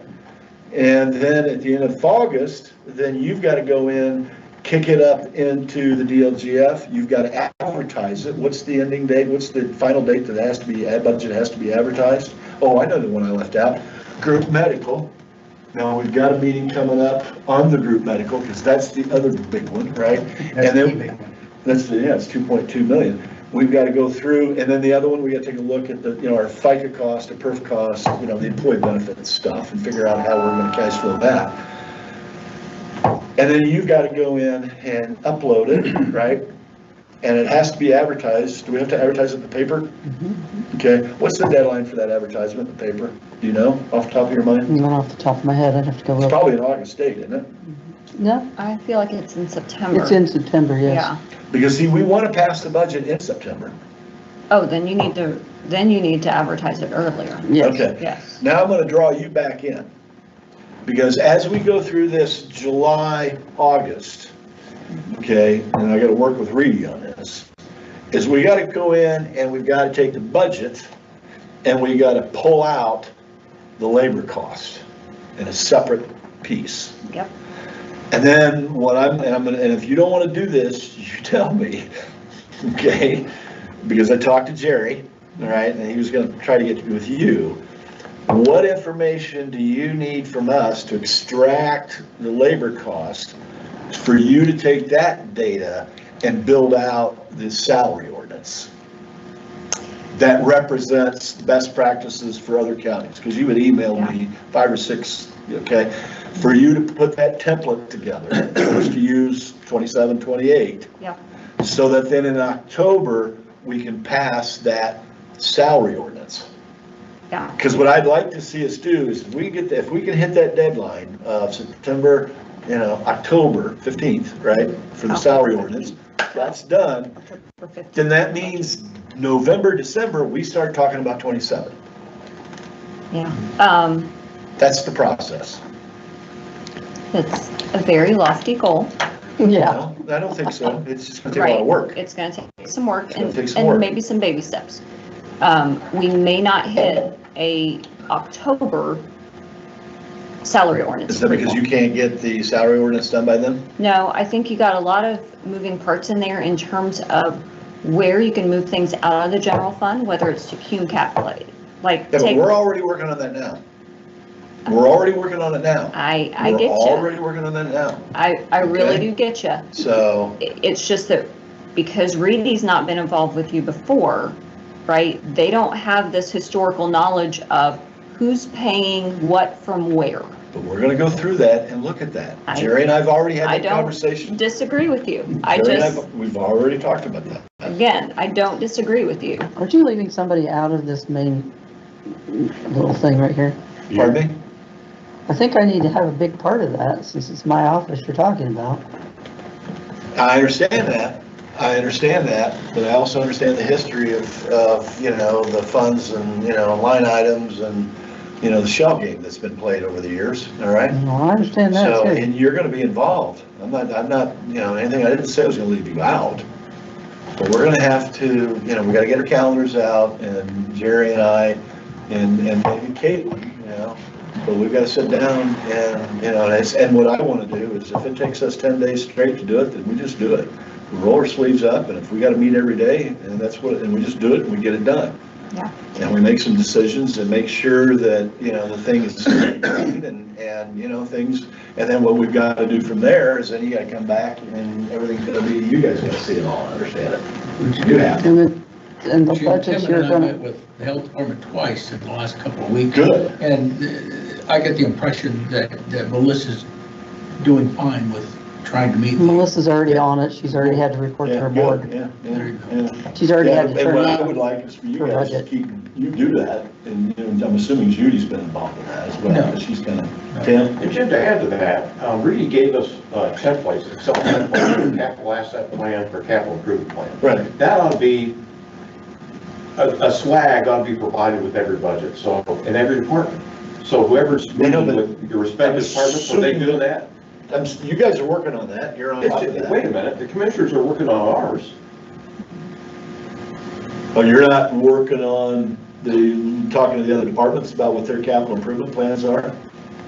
Well, they've got to identify that. So I mean, I guess that we got to work that out. We've got quite a list here. Time out. Okay, let's define capital improvement for a minute, because when I think of capital improvement, right, and I told you this at the beginning of the meeting, I had Jerry Hickman, capital improvement under the umbrella of the highway department, I understand that. We got this. All right. Stuff under us, we got. But you guys own every piece of real estate in the county. Correct. You guys own all of the automobiles. Correct. You own all of the trucks and the bulldozers and all equipment. That we have, but when it comes to like the sheriff and he's got the equipment on his body cams and all that kind of stuff and any other of those technical equipment, is That's that a- us too? Well, if you No. own it, if the commissioners own it, Susan says something, go ahead. But it's a fixed asset of the county, right, right? right. What is, So, body cameras, okay. dash cameras, all the equipment in the car, right? The cars themselves, they're fixed assets of the counties, right? They meet the threshold of what a fixed asset is. So, but, the sheriff will come to the commissioners and say, I would like to purchase 4 cars this year. The big stuff we got, Yeah, everything we insure. right. But the sheriff needs to identify the equipment needs that he has that would be capital purchases under, and it could be under cum cap, it could be under bond, it could be under a number of different things. But those department heads, like, the commissioners aren't going to go into the treasurer's office and say, you need a new printer this year. It's the treasurer that's going to come and say, I need a new printer this year. Right? That's the elected official that needs to identify those things within their office. Right? Vehicles, all titled in the name of commissioners, all of that runs through the commissioners. It all has to get put on insurance. Vehicles, trailers, anything like that. But, right, if the health department needs a new mosquito sprayer to load in the back of a truck. And and that, I get that. I would say the commissioners aren't putting that on a list. Okay, I understand that. Okay. But you're going from one year to the next, and there shouldn't be a big delta from one year to the next on their budgets. There shouldn't be any huge quadrant 1 emergencies, unless there's been stuff that's been, we've overlooked and or didn't forecast for. So for example, the health department this year, right? Just not a few meetings ago, because of a previous council special session meeting and some funding that they had that was kind of a dormant, that 126 grand. And then they determined this year that they wanted to replace a vehicle. And then we had, was it the mildew issue over there or something to do? Yeah. And the HVAC, right? So, that's in this year's budget. It wasn't forecast for last year, right? Right. So we did the appropriation to cover it with that 126, that dormant money that they found that they had and hadn't used. So, but look, we can get down in the weeds on all of this. The goal is to, and I explained the process, is to, get it done. Okay, because we, in 2024, I don't know when we passed the 2024 salary ordinance, but it was well into 2025. And it was third or fourth quarter of 2025. That's unacceptable, period, okay? And furthermore, when it comes to the budget, I have not personally voted for the budget. Why are you giving her such a hard time? Well, I'm just reminding you, I was gonna say- that if I look over the, light if I up. look, I'm getting intense, I'm getting intense. Chill out. I know, I'm getting intense. Why? I'm getting emotional. All right, I apologize for that because the level of frustration comes in. Yep. All right, I'm extremely frustrated over this last 28 years. All right, in that we are not process focused. Okay, we don't have artificial deadlines. We lack organizational structure. All right, and I literally have not voted for the budget or the salary ordinance over the last 2 years. And it was not because I didn't know what was in it. All right? So, and I won't say any more to that. So this year, you know, I got one more year left on my term. I may or may not run again. Haven't made a decision. But what I know this year is let's get it done. And let's turn up the heat and let's do whatever we got to do to get it done. And let's do it right.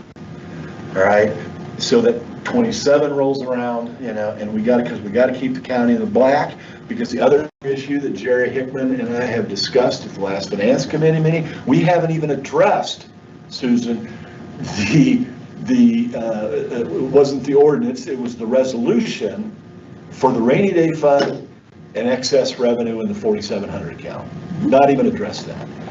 All right, so there's specific areas. You know, so for example, one of the area commissioners are going in and, you know, redoing that. I applaud them, going in and updating the employee policy handbook.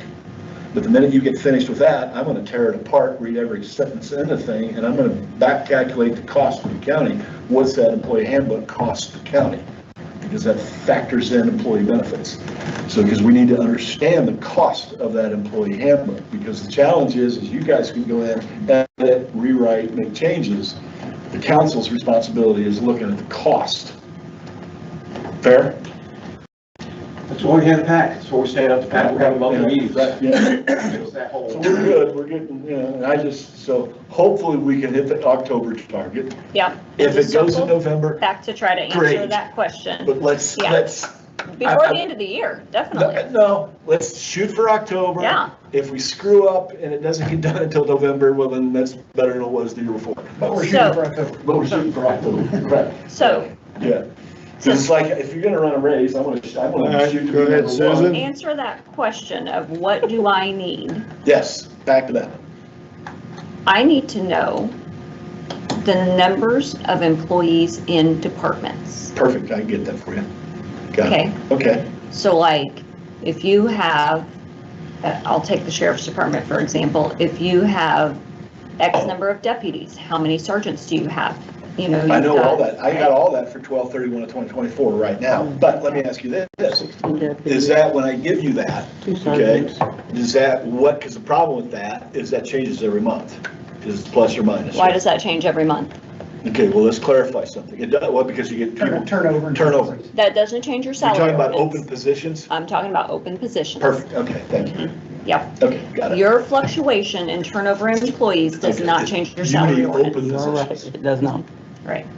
Got it. So- I'll get Okay, that. so we If settled we on this. advertise that the auditor, or we put in our salary ordinance that the auditor, there's an auditor, there's a deputy, chief deputy I'll go through auditor, it. and then 3 other deputy auditors in her office, whether they're filled or not, they're still there. So if I get that to you by the end of June, this month?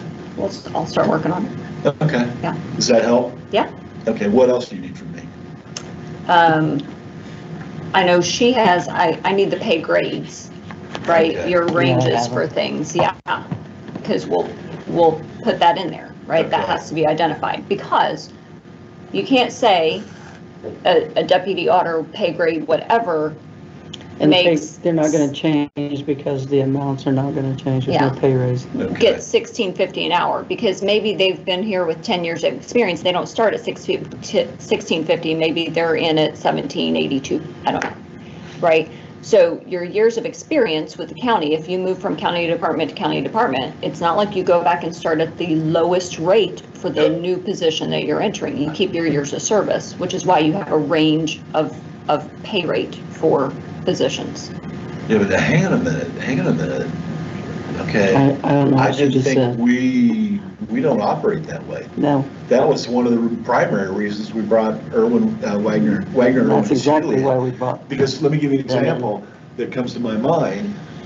Early on in 23, but first or second quarter, I'm not going to bring up the department, but we had a person that had been in the department 16 years, and we had a brand new person we just hired, and they were the same pay grade. Because what the county, Problem. well, yeah, it is. I And it's a would- big problem. It's a huge problem. And so, but the workaround, the historical workaround was, well, Longevity. but of every year you're here, you get an extra $100. Okay, it's this longevity thing, $100 for every year you've worked, right? Yeah. And then what's happened because of that is that's where all the stipend stuff is coming. Okay, Or you have people quit because yeah, they're tired of being and passed over. So Wagner's gonna change the structure. yeah, we're so have they're gonna come in, we wanted to go from 30, because we met, Julie and I and Gary, we drove to Muncie in 23 Mhm. and had a conversation in 23 about this. To try to take it from, I think there's 30 pay grades, Yeah. because it starts at 5 and it goes up, right? And then there's the sheriff's department, there's some great, there's some goofy So we'll categories in go to there. 5 with. Yeah, we wanna go to like 6, but where there's some flexibility within the 6 different All pay right, we grades. know all that, so let's keep moving on. Okay, Okay, two simple things. One is that what you were presenting was the old method, and that's, don't run wrong with that, was they present their needs. We're restructuring it from, no, we're going from revenue. Here's what we got. You could do what you can. So that's just the difference, what we're doing there. So. So going back to our conversation, so open positions, the pay grades for the, under the current structure. Yep. Pay grades for each position. Yep. You need that. Do you need, so, I'm gonna write it down, pay grades. Do you need stipends? yes. Do you need the, Longevity. Longevity? Mhm. So you need She longevity. needs the whole thing, don't you? Everything that relates to Okay. Yeah, that. but I want to identify Yeah. very specifically Yeah. what she And needs, then you'll okay? I see. don't want I to need- based off assumptions. So we got open positions, pay grades, stipends, longevity. Julie, what, am I missing anything? What else? Classifications as exempt or excluded. Oh, because you need exempt, We're not gonna take a exempt, second in a minute, Darren. Yeah. We actually have that in. So you need the exempt. Ordinance that we have now. Yeah. We non-exempt. put that in there. Mhm. We added it to it. I'm just gonna send her the ordinance that we have now, because it has the pay grades, it has the who's exempt, who's not exempt. Yeah, but are you talking about the Excel spreadsheet? I'm talking about the whole ordinance. Yeah, but you. Not the I wanna Excel bring up an spreadsheet. issue. Yeah. Yeah. There's an Excel spreadsheet, and then there's the legal ordinance documented, right? I'm Yeah, talking about I'm the gonna legal send the whole document. thing. Ordinance, yeah. Pardon me? I'll Yeah. send her the whole thing. I thought you already had it. I know I have the Excel spreadsheet, so, but if I don't Okay. have the other part, Okay, I'll have it. okay. Because I'm trying to take some pressure off of you. But I don't believe the sheriff's stipends are on there yet. Yeah, I got all that. Okay, I have a question on the Form 1s. Why cannot we send out an Excel spreadsheet and have them do it that way? Is that hard? Why are we doing it on paper? If you know Excel. Don't they know Excel for the most part? We get 80, 90% on Excel, what do we Well, have? first of all, do we even have an Excel file that's, looks just like. Can we make one? I mean, it's not that difficult. Well, then make one. Well, that's fine, whatever, I'm just saying, it's like, I'll give you one. Actually, do your people do Form 1s that done in Jackson? since you're so good with the computer, why don't you just come on down to my office, because I can put your funds to work. Yeah, there you Doing go. what? Little pro bono. Well, work I've there. got onboarding to do, I mean, I've got all kinds of stuff to do where I can actually get to my job. Well, no, just realistically, Realistically, that's the truth.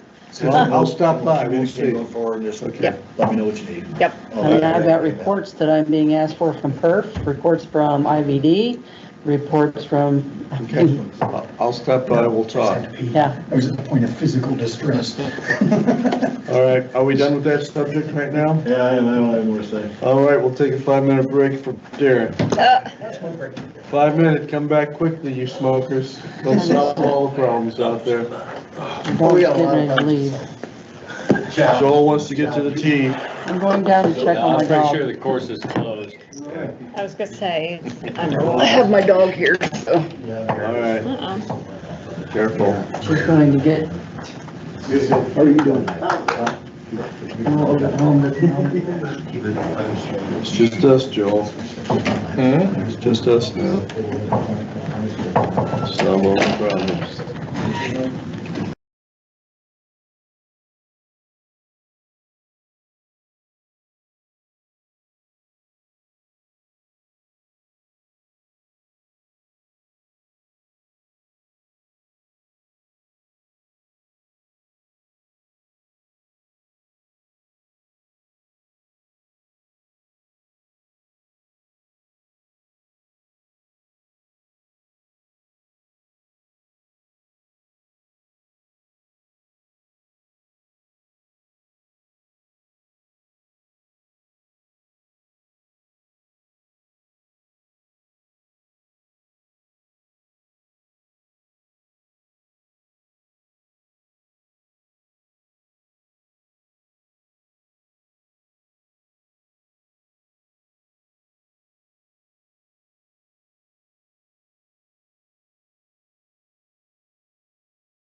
trucks.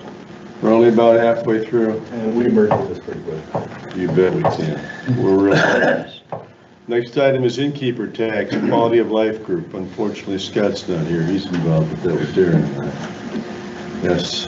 Okay, can I take the lead on the innkeeper's tax, business pay monthly, local taxes, electronic, and give you an update? Yeah, somewhat related. Yeah, you want to do business pay monthly?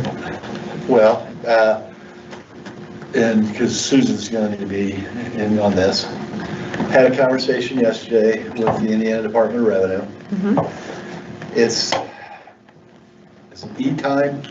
In time, End time, thank you. in time. End time.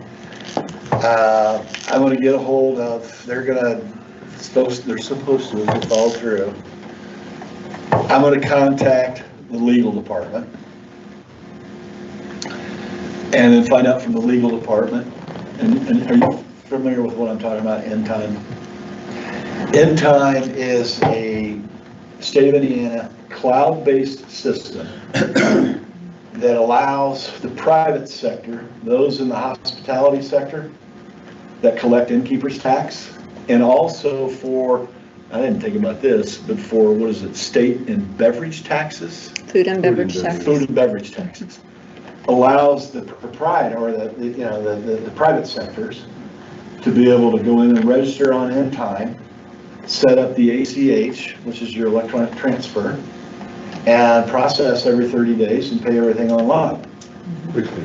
Versus currently and historically, innkeeper's tax, these people have had to go directly to the treasurer's office and fill out paperwork. Well, there's two issues, state and local. Local, they do that, right?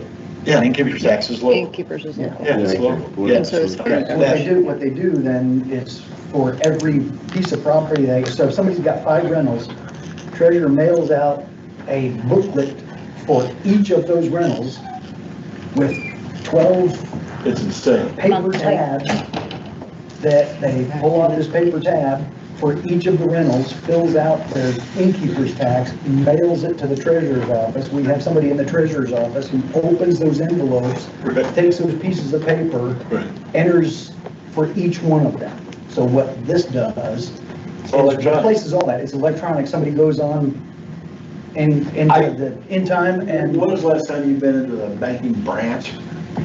well, I'm unusual in that. It was Oh, just- okay. Well, I haven't been to a branch She's got bank that. ever. Okay, it's online bank. So that's the system, all right? And so Susan, I'll get a hold of the legal department. Julie, I may need to get our federal tax ID number from you. And then I'm gonna start the process to figure out, okay, and then Susan, I'm gonna bring you in. And what I don't know, and we won't know until we get through the legal department, is there an ordinance, the commissioners, ordinance, the council? You know, do we both have to pass some kind of an ordinance to get this system implemented? And I'll find all that out and report back to you, and Susan, and then, because Susan's gonna be the one that has the responsibility of drafting all this stuff up. And then the one thing I did have one clarifying question. When they collect that tax revenue every 30 days, it is then transferred to the treasurer. Okay?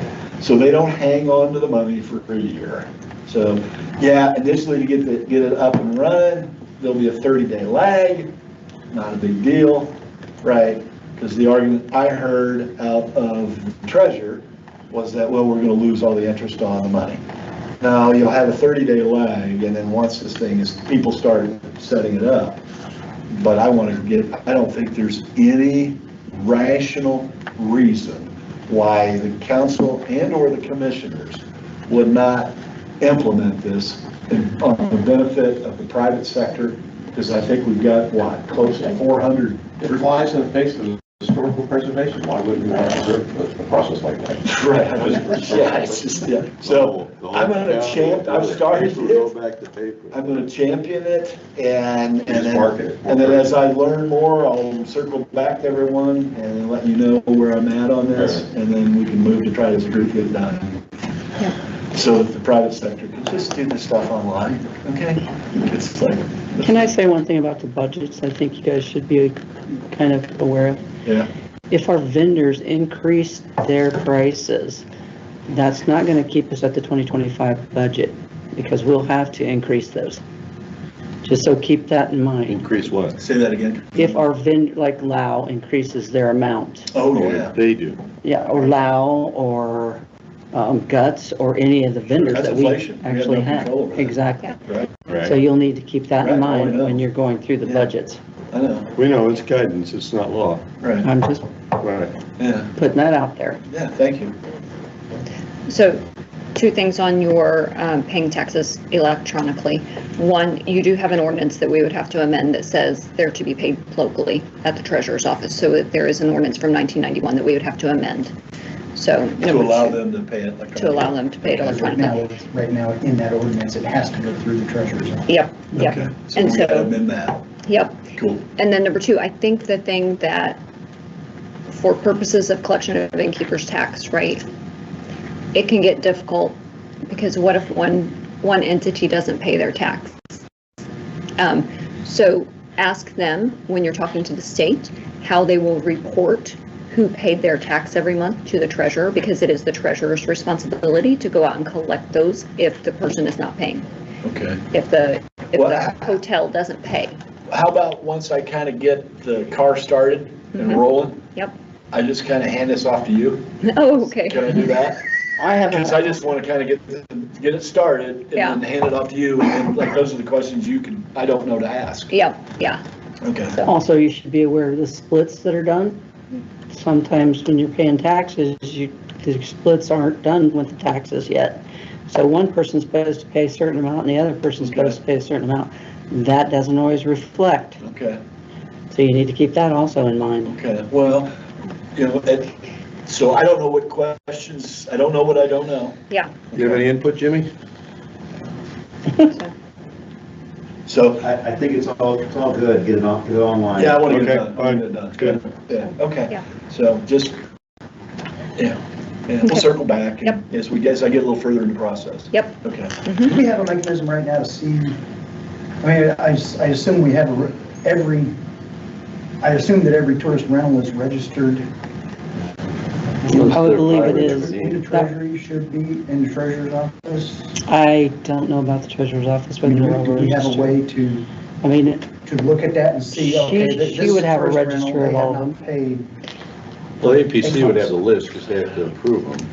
So then it's a matter of. Who's APC? Their Area Planning Commission. Planning Commission, yeah, Oh, yeah. so payment of their taxes is not allowed to be, even the visitor center board, sorry, I shouldn't say the visitor center board, the Convention and Visitors Commission, which is kind of the, the body that's, I shouldn't say the body that's doing the taxes, but that's how it came about, right? That's the reason you have the tax. Even that board cannot see the individual locations about whether they have paid or not. It is confidential. Like I said, under the statute, the treasurer is tasked with, if there is somebody not paying their innkeeper's tax, it is their responsibility to go with the heavy hammer. Is that confidentiality by Indiana code or by local ordinance?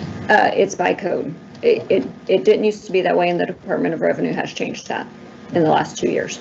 So we really have no way to. We can't tell you, they can't tell me who hasn't paid. The treasurer can know who hasn't paid. But I would figure if you collect and don't pay, that would be a felony, wouldn't it? Well, Because you're messing with the Indiana Department of Revenue, right? right, exactly. So right, the hammer on that is you can request a state board of accounts or another auditing firm typically, because SBOA doesn't want to do them, to do an audit of that location to see whether they've been paying their property or their innkeeper's taxes We couldn't correctly. do that broadly, though, it would have to be by specific location. It's by entity. Yeah. It's by All right. entity. One last thing. Julie. Perf. Finally, I got an email did you, from Perth, because at first I was like, why am I getting this? And then I thought about she didn't that. mail you the census thing this year. Well, anyway, here. Mm-hmm. So next will be Susan. Julie, perf, Which is on there. had now that I'm in the ERM system, had a lengthy conversation. I've got all my notes, I've got everything documented, okay? The perf, they're gonna send me in a census. And this is going to take a considerable amount of time. And it's going to take a considerable amount of time because Julie, the Brown County has, according to PERF, has been involved with PERF since 1978. Saw that. Do we, as a county, have any records? How far back can we go back within the county to look for those employees that terminated their employment with the county? And when at the time of termination met the 10-year criteria. there's 10, 15, and 30, because you get the years of service, is what I was looking for. So there's 3 years of service, But 30. you're not vested until you had 10. So Well, then, but you got the second part, it's the age. So they could literally work for the county for 10 years, be 35 years old, and then hit the age of 65, and then they could come back and file for pension benefits for PERF, okay?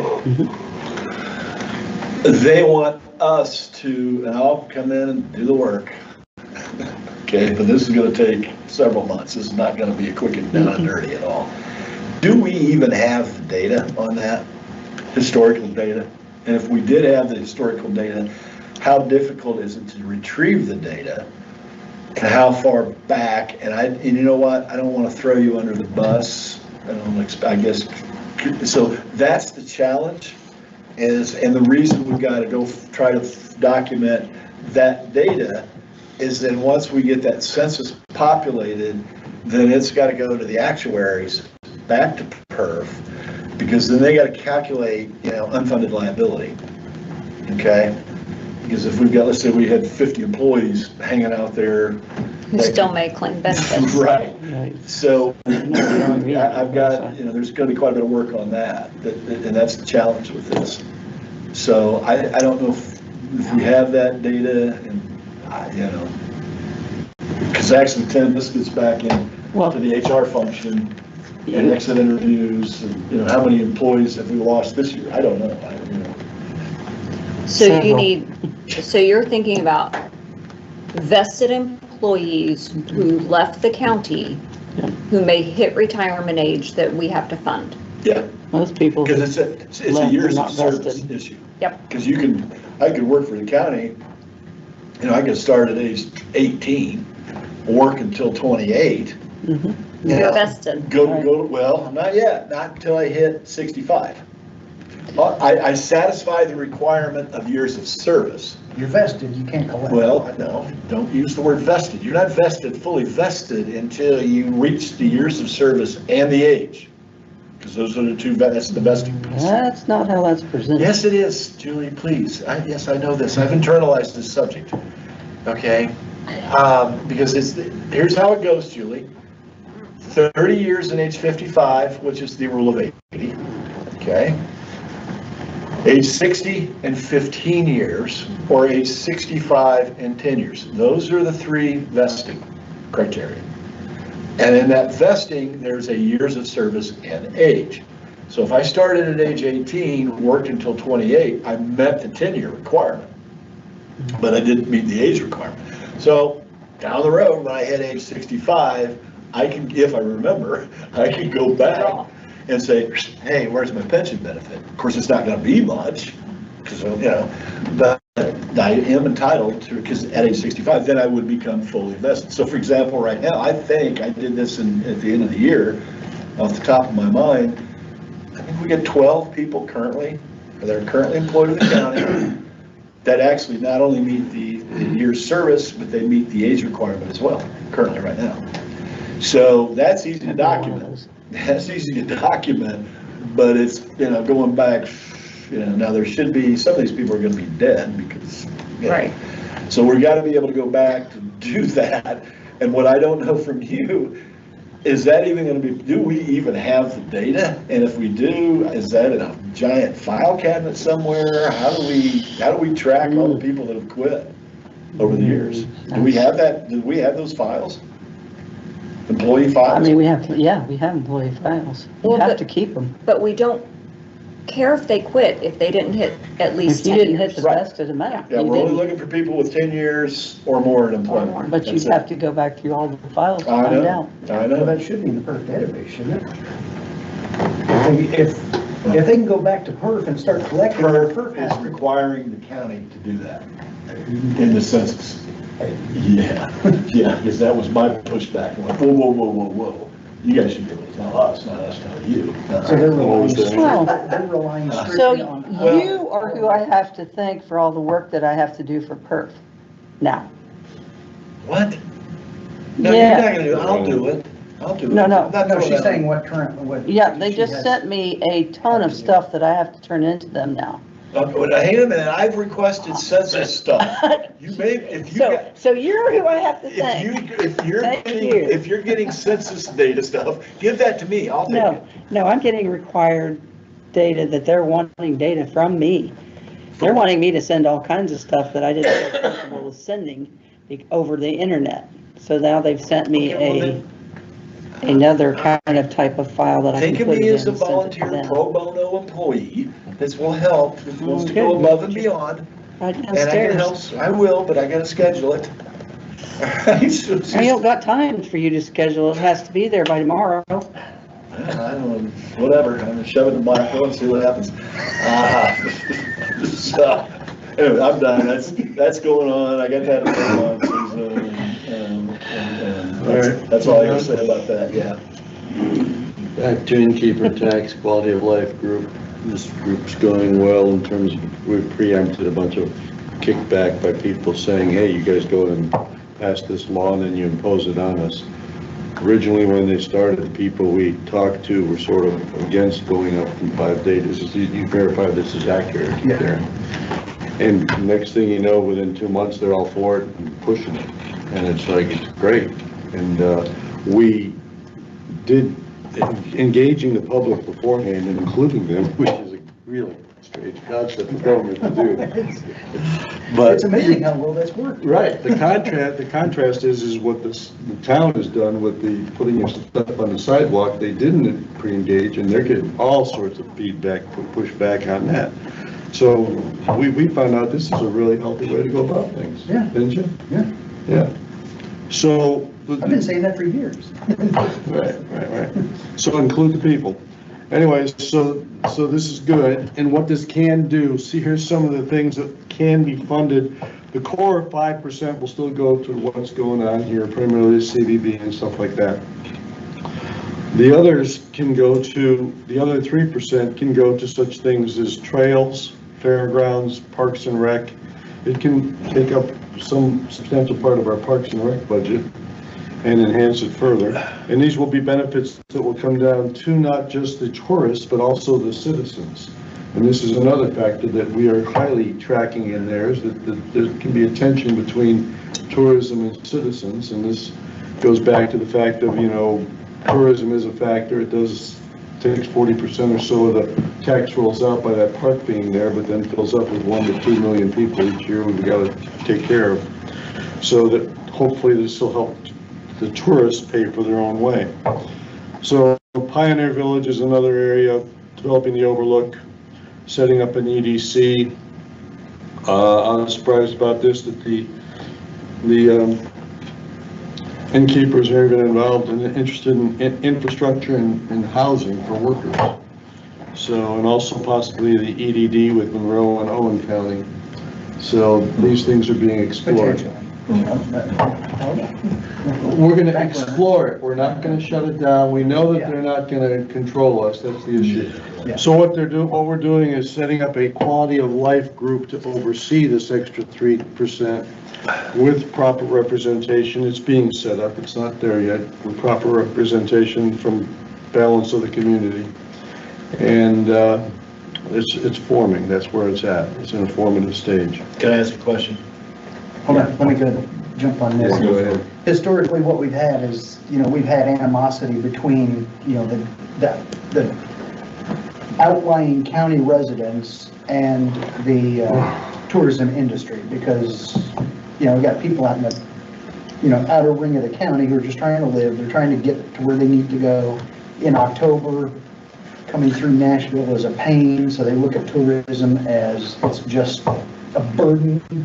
It does nothing for us, there's nothing good in it, so one of the things we're trying to do is bridge that gap of how does tourism help the residents of the county instead of just being a burden on them. So, we're looking at and exploring all the ways that, we can help build the economy through our tourism industry and take the burden of that tourism industry off the residents who had to typically deal with the inconveniences of it, so. That's what All right, so we're looking at in terms of. as one of those residences that live down in the middle of nowhere? Yep. Okay, here's my question. Of the $800,000 additional revenue that's gonna be coming in once, and I'm assuming we vote on that ordinance this month, do we not? Yes. For July 1 effective date. Correct. Okay. So, as of July 1, then it will go from 5 to 8. Once it jumps from 5 to 8, we'll have approximately another $800,000 in revenue. Of that $800,000 in revenue and what you guys have been doing, what dollar amount are you going to help free up out of the general fund? Okay, so is that 200,000, 300,000? How much of that money will reduce, help offset some of the cost of county government? What I've been eyeing is how do we get $250,000 out of our budget? Is that what you're, so? Yeah, that's what we're talking. A lot of it That's all I want to know. Pretty much 1%. That's okay. 1%. I don't care how you get there, I just want to know how much. One of the 3% extra. So we could free up $250,000 in expenses. Yeah. With this $800,000. Yeah. The way this started was to try and get And that's just emergencies. me, that's fine, I'm not looking for a definitive answer, I just, right. yeah. The way this started was to get emergency services out of the innkeeper's tank. Yeah, like the whole $800,000 to go to the law. Well, that was Or the shut, highway department. that was shut down from emergency services, so then we trying to supplement the emergency services money by paying for it and viable alternatives, allowed alternatives from the innkeeper's tax. So that's where it's going direction-wise. Good job, boys. Yeah. Okay. And with that 250,000, if we get the innkeeper's tax covered, then like the park, they're putting the pickleball court. That's going to be, tournament ready. Is that funded out of the innkeeper's tax? That's, yeah, County's not paying for the pickleball court. no, that's part of what the discussion is how we get that paid. You got a question back here? Am I allowed to ask a question? Sure. At the quality of life meeting, you said you were gonna talk to Susan Yeah. about, that grandfather issue. I haven't got to it yet, I'm gonna get there. Yeah. So do you need to do that now? No, I don't. Well, other factors are such things as lighting at ball courts and stuff like that, so we can have more tournaments and things of that nature. So it'll benefit all locals and others. And that was And part we of, also have and promoting the disc golf, because we also have a tournament grade disc golf course out there too as part. And that was, that was supposed to be promoted, and I don't know how many tournaments that's brought in, but that's something through the CBC and the CVB that we need to, advertise, publicize the disc golf course, the new pickleball courts that we're gonna have. There's all kinds of stuff that we can use that money through Parks and Rec to leverage. And pickleball, that's for old people like me, right? Yeah, but it's not just old, I guess there's a lot of young people doing it too. My 13-year-old loves it. I don't know how much, I don't know how. My 13-year-old loves it. Does it really? I don't know how Seen it on lasting that's, TV, but I don't know. I don't know how lasting that's gonna be, or if it's gonna be a fad, but It'll last. Well, the other thing I learned yesterday, and I'm not even sure what this is that a splash pad is extremely important. What is that? I don't even know what that is. Anybody want to explain Water it? park. Some of these people in there says, we're taking our kids to Morgan County or Johnson County because they have splash pads. We'll spend the whole day. I don't know what that is. Well, anybody want to Okay, so I'll explain it? explain it. It's a water park. What it is it's, yeah, it's kind of like a water park. It's just basically a piece of cement that they put a lot of like things on it where water comes out of it and kids Out of can the go ground? in. Yeah, Yeah, out one of of the those ground, now. over the thing, Now I wherever. know what it is. Is Yeah. that what that's called, a splash pad? Yeah. So you get rid of your pool, put a private splash pad in, so it's hotter than firecracker in August, you can just flip it on and. Run through Out it, there and play anything, with the yeah. sprinkles. Good idea. Kids love it. And tips it over on Well, people. Megan and I are talking about that, we gotta get rid of the Yeah, pool. kids love it. Yeah, okay, cool. So those are the kind of things that can be facilitated that will serve the people here as well as, and we're making an explicit statement that as we talk, use the word tax, it is not residential. So we are focusing on that strongly. So when do you think you'll have all this, the decisions we made, you'll have it all finalized? Now, when will that Well, happen? hopefully by October, we're gonna have the. Well, I was things in hoping to have place. it done before we approve the ordinance, then that was my Yeah, push. We have moved Yeah. from, we have met from moved meetings from once a month to now it was once 2 weeks, now it's once a week. Yeah. We are having a public meeting on the 15th at 5:30 here, another public meeting to continue to move this forward. Yeah. Can I share something with you? Yeah. That was brought to my attention? That, this is just a subjective, anecdotal, grapevine comment. Well, You have the CVC board members, and you have the council. The council and the commissioners are responsible for appointing the one-year term CVC board members. The council can reject anything that's submitted for the budget for the CVC. We do not have to approve their budget. Right. Okay, so we can just hang on to the money if we want, and not give it to them. But the commissioners, council, and the CVC going forward,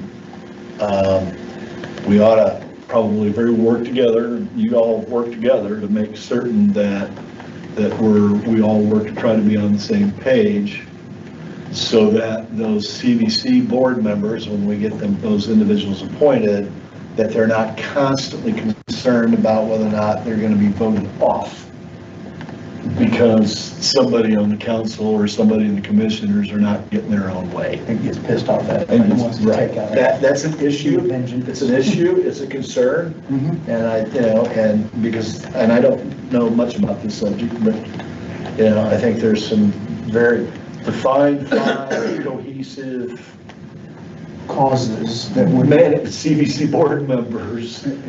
We don't have a real large pool to pull from because there's some restraints on who can be appointed and who cannot, right? So, we need to be very careful with that. Make sure we're very proactive in how we manage those relationships and make sure that trust level is there and continues so that we're all working together for the benefit of the county. So that's my disclosure. Which is, when I first came on council, I was told, council has no discretion whatsoever over the CVC budget. It's all theirs, we just look at it and they do with it, and I was like, Yeah, that's not Okay. accurate. and then I read the Indiana code. I'm like, no, that's completely wrong. Right. Council has full, total Discretionary authority over that over budget. the entirety of that Well, budget. actually, the whole county. We could say, no, you're not spending any of it this Right. year, and it just sits and accumulates. Right. I don't know why we would do that, that would be stupid, Right. Right. but, And the yeah. CVC will still be the oversight body for the additional 3%, but it will probably be Because the CVC oversees the CVB, did they not? Yeah, basically, yes. yeah, And they have they, fiduciary responsibility. Right. That Actual will serve- fiduciary? Yes. Oh, they do? Sir, they do. They can be removed for cause if they That means don't. they go to jail too, if Yes. they don't. Yeah. That's, I think, right? yeah, If you're If they miss a- legally. if they miss- Appropriation of funds. Yeah. misappropriation of funds is a level 6. And so that was the issue with one of the members, is he had no oversight of how the money was being spent. So he's at risk, Yeah, or they're at risk. If you don't know where the money's going, yeah, I wouldn't want that fiduciary. I hate to tell you, you're on the hook. We never had audit of that, Right, but it was always out there. yeah, yeah. Okay. Okay. Now, my legal question about the implementation of this tax. We have a situation right now where we've got people booked out for the next 2 years in some other places. They've already set a price. You know, the 5% tax has already been added. The customers have already been given Some enough. have paid in full, Yeah. some have. There are situations where it's 2 years out. Most of them aren't. Most of them are, 60 to 90 days out, they're booked and have already charged. Now, July 1st, we implement this extra 3%. That's above and beyond what they've already charged for. Now these innkeepers, the B&B, Airbnb people are gonna have to go back to the customers and say, okay, we're billing you another 3%.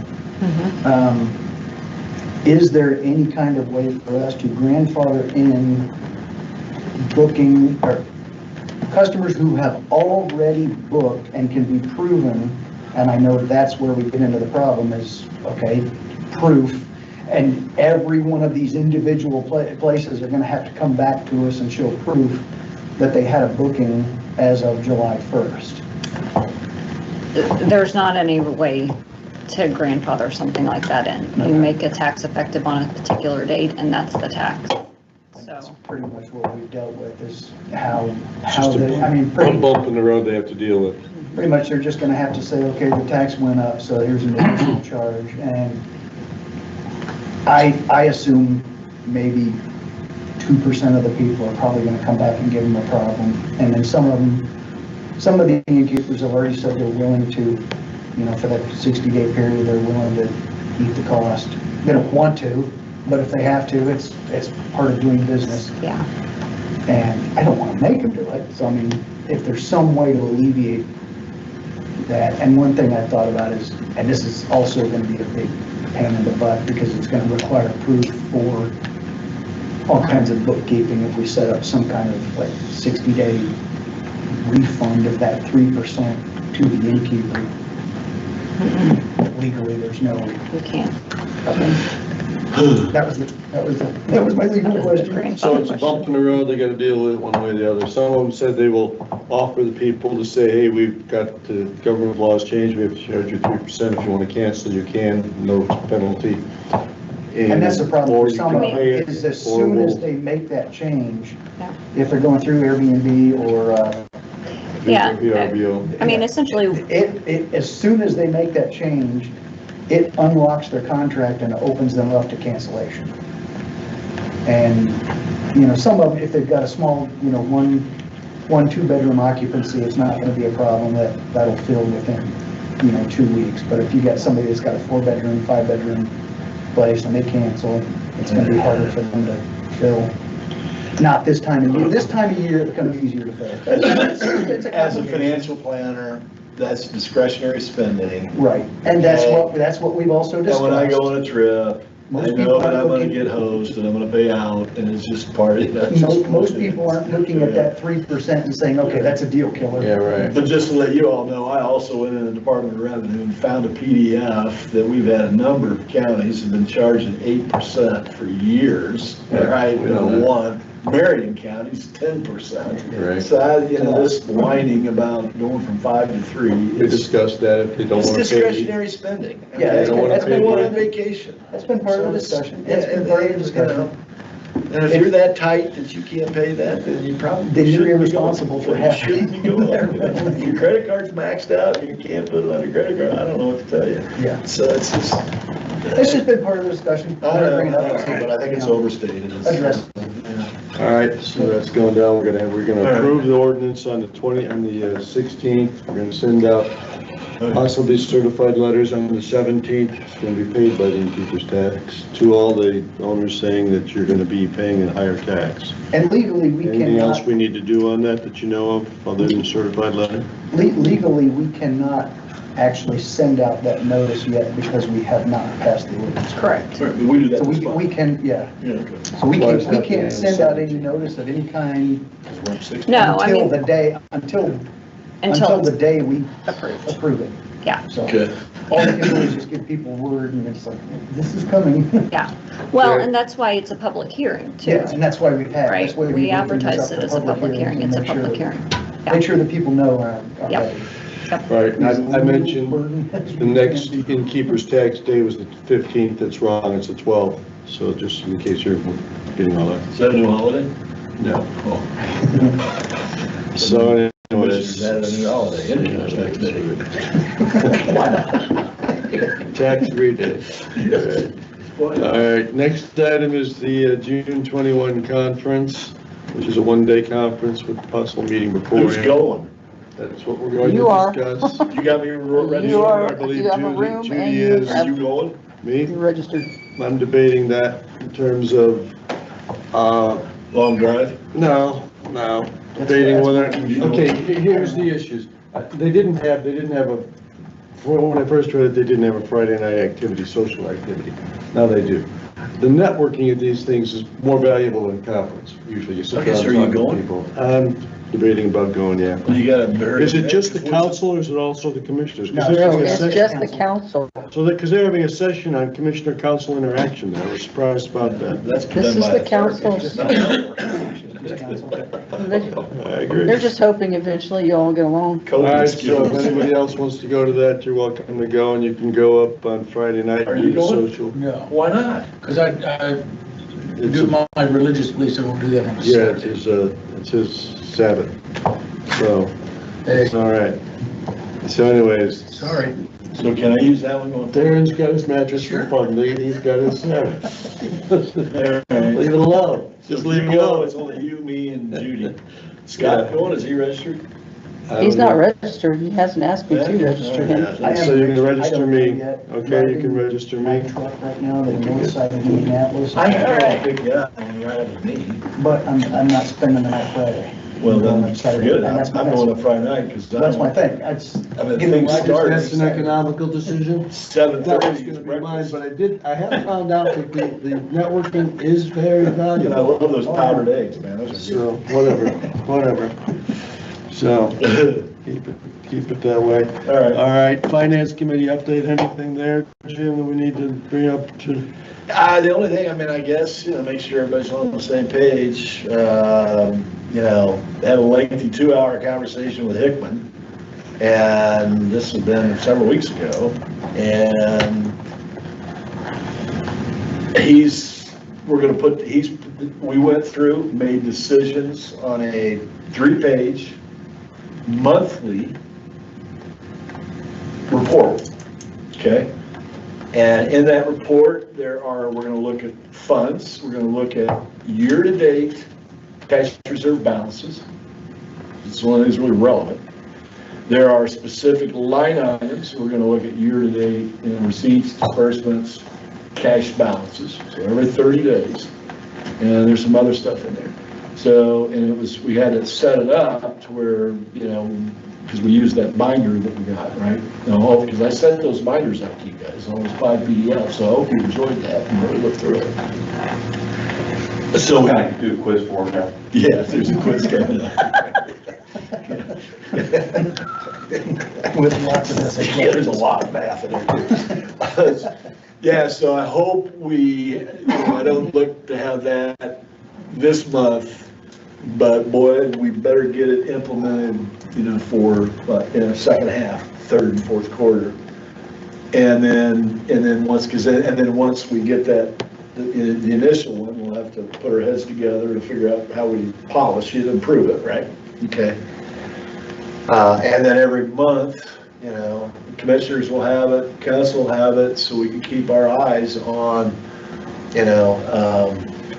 it's basically, are we writing any red ink? And if we are, where is it? Because we don't want to, we do not want to write red ink, and making sure that we understand.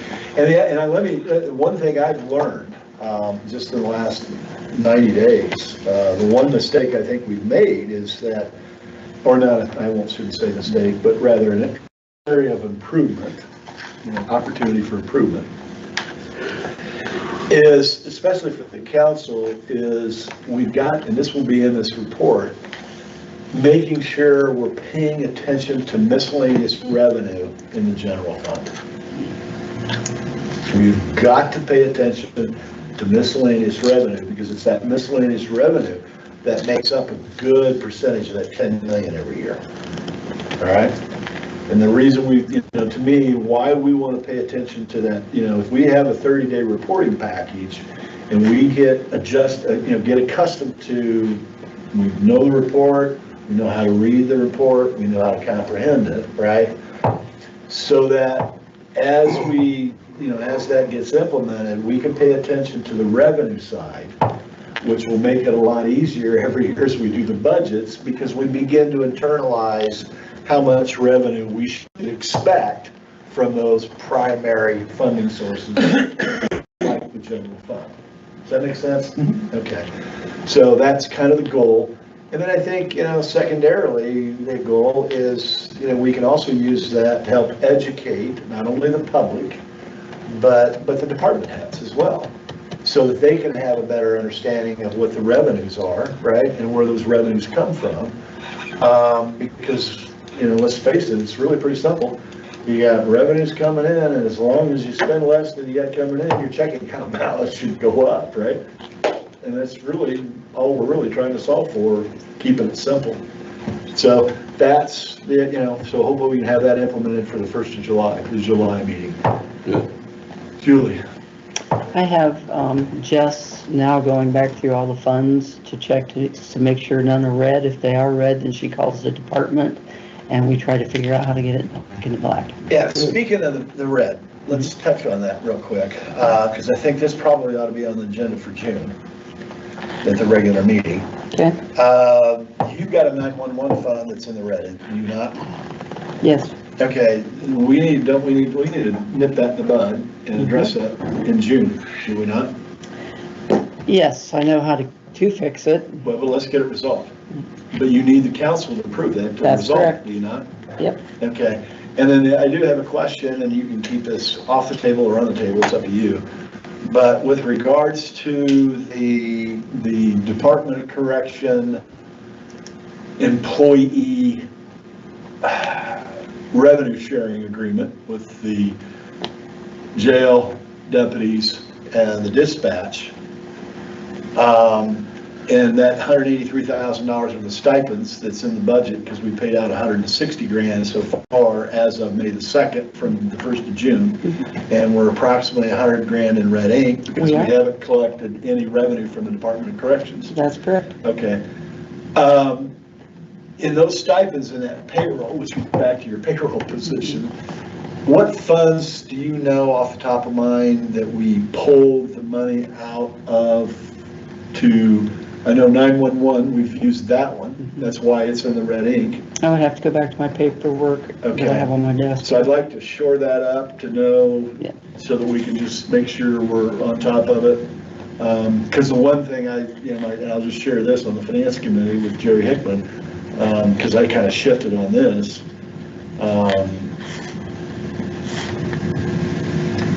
I'm trying to keep Reedy focused on 25, 26. Because Reedy, they've got this, because of what they do, they want to take us out to 2030, right? I'm like, can we just stay focused on 25, 26, and then once we kind of get on top of that, then we can look at 27, 28, 29, etc., right? But why forecast yourself out so far when you're operating on a bunch of assumptions? And if those assumptions are inaccurate, then your forecast is worthless. And so, he made a comment, I pushed back, and then he came back and said, well, yeah, fair, we can do that. But he says, we've also got to pay attention to writing red ink. Because the State Board of Accounts do not like that. No, they do not. Okay, and I'm assuming that's at the line item level as well, is it not? Yes, it sure is. It's really taboo on the fund, but it's bad on the line item. Correct. So we've got to pay, as a council, we got to pay attention to making sure that we're not writing any red ink. If we know we're headed in that direction, we got to get it corrected, because my assumption is, when the State Board of Accounts writes us up, part of that is the factor of why we're not AAA rated, instead we're AA minus. And my concern as a county councilman is, to me, the goal is for us as a county to be AAA rated, okay? And you can pull my FICO score, and I got a fabulous FICO score. You know, we really don't want to go AA minus, right? Single A, triple You B. don't want to go down there. Well, if you get below triple B, just for those of you. But you have to Right, remember, the minute you go below triple B, you're now junk status, which means the. for 2 interest years, rate- we wrote red in the health fund, Right, and so that's. and that's, and a lot of red. Well, I know you did, because when I came on board in '23, I found out that we were, 4 or 5 years straight with $600,000 negative carryover Yeah. balances, right? So that, this 30-day reporting, I think hopefully will, if we leverage it, will go a long way so that we're all kind of know where we are, you know? To me, would you buy a car without a fuel gauge? Or a speedometer? Maybe you could do without a tach. But I want a temperature gauge, I want a fuel gauge, I want a speedometer, right? I can neither confirm or deny that I have. Well, so to me, this 30-day reporting is kind of our speedometer, our temperature gauge. Why do you want a speedometer? You never pay attention. Well, that's true, but anyway. Plausible deniability. Yeah, and now they got the cameras, I'm trouble. But anyway, that's what I hope that we, and then as we continue to move forward, and you guys keep doing what you're doing, and, you know, then we can get us back to a AAA rating, get our reserves built up, you know, and hope we'd be able to reduce our dependence on debt financing at some point in time. I mean, that ain't gonna happen overnight, but Has the state said when they're going to pay the DOC fee? Is it I have no July? idea. They're gonna their budget turns over in July, so they'll have money. I've talked to Brad. So we're definitely, Yeah, we'll definitely get paid then. Yeah. We will definitely maybe. I don't think it's going to be enough money to sustain this, to be honest with you. Well, see, that's part of the 26 budget we've got to look at, and that has to be addressed. He's got a possible other option of getting the jail residents to fund at a higher price, and the rate is going up from 37, I think, to 42 per day, so that will be helpful. Why can't we just have tourists live there too? And we're gonna charge the tourist tax there for that. That's right. So we can do innkeeper's tax on the Maybe jail? open up a couple It's a cells. tourist people hole. stay there. That's right. Real life experience jail. I'm sure that really, yeah, free parking. Get locked up the weekend. Yeah, Secure location. Yes, we hear Start them in the Pioneer Village Jail and then take it Jimmy, go ahead. The full experience. If they're in the jail for less than 30 days, wouldn't you have to charge a tax anyway? Yeah, that's right. We're talking about it. It's not too popular. Okay. What's this budget bookie on there? What are you talking about there? That's, well, okay, we just want to do the WIS project. We already talked about that. There's three funds, one's by you guys and we take the other two, okay? Just clarify, right? We're all good on that, right? What are you talking about? What other two? There's The two. WIS project payments started out with doing the job descriptions and salary grade. That's Then we you. got into exempt, non-exempt, those two are under Okay. us. And then the investigation is under you guys, the highway deal. So that's all. Develop the budget handbook, I was talking to Tim, or he talked to me, it's a good idea. You know, we've talked about this, getting it so somebody comes in new and they got this handbook that explains things such as what's a resolution, what's an ordinance, what's exempt, what's non-exempt, blah, blah, blah. And I sort of put it on the back burner, but Tim says, well, now that we got Reedy and such in the book, in the mix, why don't we actually go about writing one up? Do they have anything like that in Jackson County by chance, you know? Like a newbie comes in, do they get to see that? Emily, see you. Okay, we'll see you later, Joel. Thanks for having me, guys. Yeah, we'll golfing. So, We can go to the splash pad instead. yeah, also known as the golf course. So, See Take care. take Thank care. Thank you. Bye, Joel.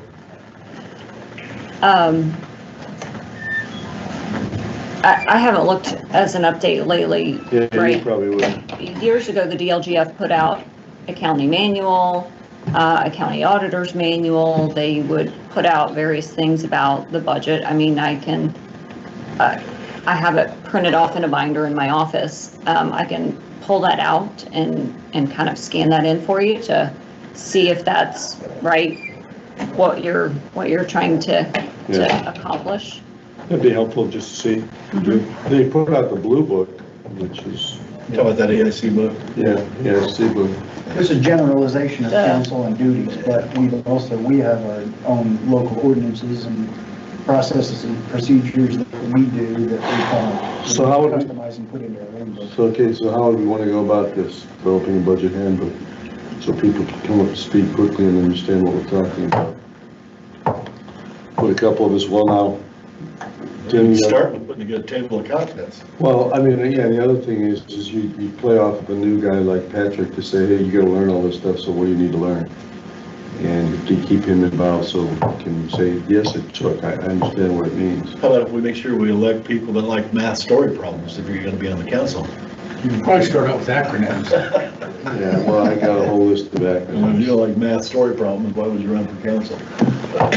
You had something, Tim? Yeah, Gary, just look at it, to me, when Reedy put those two books together, I'm sitting there and I'm waiting, I've got a dozen questions. We never got to them, but that's gold. I mean, we paid a lot of money for those, the two meetings, those two books. Those two binders? Yeah, those two binders, and if you go through the slides, come on, just start asking questions, what didn't you understand? I mean, there's a lot of things I was curious about, you know, and we just didn't get there. And I know if I've got questions, everybody else got questions. Jim and I, you and I have dug in more into this stuff than probably anybody. And so the point is, if you got Reedy, if you're paying for that, then pull that information, we can sit down as a meeting, have Reedy go through that thing and then write down your questions. Yeah, well, that was my suggestion, write down the Just write question. down your questions. And then 7 councilmen, at least 2 commissioners, we take a section and go, okay, let me explain that. Let me train the trainer. Let me explain that to the public. Because, I mean, they had a great chart in there on assessed values and tax rates, because the assessments went up, the tax rate went down. That'd be nice to explain that to people, because they don't get that. Or where we get the revenue. To me, that was a biggie to explain to people. The other one was, hell, Jim, it's a puzzle, it's a spaghetti thing. Money comes in, and then it goes to these taxing districts, and then they talk about, well, you can have a percent here, percent there, you can change this percent if it's a leap year. It's like, what? And then you had the team cap thing, you know, that we increased, and all of a sudden, you know, our revenue went up to this because we took advantage of an increase in this particular tax. And it's like, what the hell is that? So I'm sitting there going, what the hell is that? What the hell is that? What the hell is that? And if you can explain it to me, I think I can put a few charts together and explain it to the general public. But you're leveraging the expertise that we're paying Reedy to provide us. And man, it's not hard to admit you don't know shit. It's pretty easy to do the way the state writes this stuff in this obscure language that makes no sense to anybody, whether you're freezing or thawing or, you know, go get them. So even explaining that in English would help, the caps, you know, and all that thing. And the fact that we're high income, low property, people don't get that. Not every state is like that, or every county is like that. That's nice. Why do we do that? What's the impact? What's our revenue stream? Well, we're one of the few counties where most of our revenue from those two sources is income, not property. That's nice to know. And then all these funds, I like to see the spaghetti code, because I'm looking at this budget, and we've got, I think there's 3 types of budgets. You got the federal budget, you got state budget, and then you got Brown County budget. That's a whole different thing. It's a whole different world down here when I'm looking at the budget and what we've done forever and ever. You know, why in the hell did we, well, now I'm figuring out why we did what we did. It's like a show game. You know, there's this pocket of money. Right. You know, and so I don't have the information I need to make intelligent decisions. If I can't, and that frustrates me to no end. I'd like to know how this works. It's not that complicated if I can pull that information out of somebody. Because come on, money's coming in, money's going out, money's distributed. Tell me where that's at. And I tell you, it drives me nuts, Jim, and I'm glad you did the research on the database for budgets. I'll tell you, I'm looking at spreadsheets. And in the federal system, we couldn't use Excel for crying out loud. You had databases for crying out loud with tons of data in it. I mean, I wrote code for budget systems for an agency that had $1 billion budget. And it's like I'm sitting there and it's surreal. I'm writing code when I'm looking at these spreadsheets. And it's like TurboTax. If you tell me where it's coming and tell me what the decisions are, then I can start writing those algorithms. Right. But here I've got a spreadsheet. Well, it's nice to have the information in a book, but it's not usable that much to me. If I can't slice and dice and look at the trends and look at outliers, I mean, it's not helping. I can do that with a database-based system. And then to even create a budget, you're giving me a Word document. Really? Really? And I mean, we're looking at this stuff as frustrating. It's time consuming, you know, because I want to know, it's frustrating. So to start is all the things we've seen, to sit there with Reedy and go through this and ask the questions to get the answers that you'd like to know about. That's the start of the handbook. I agree. So we can start compiling questions.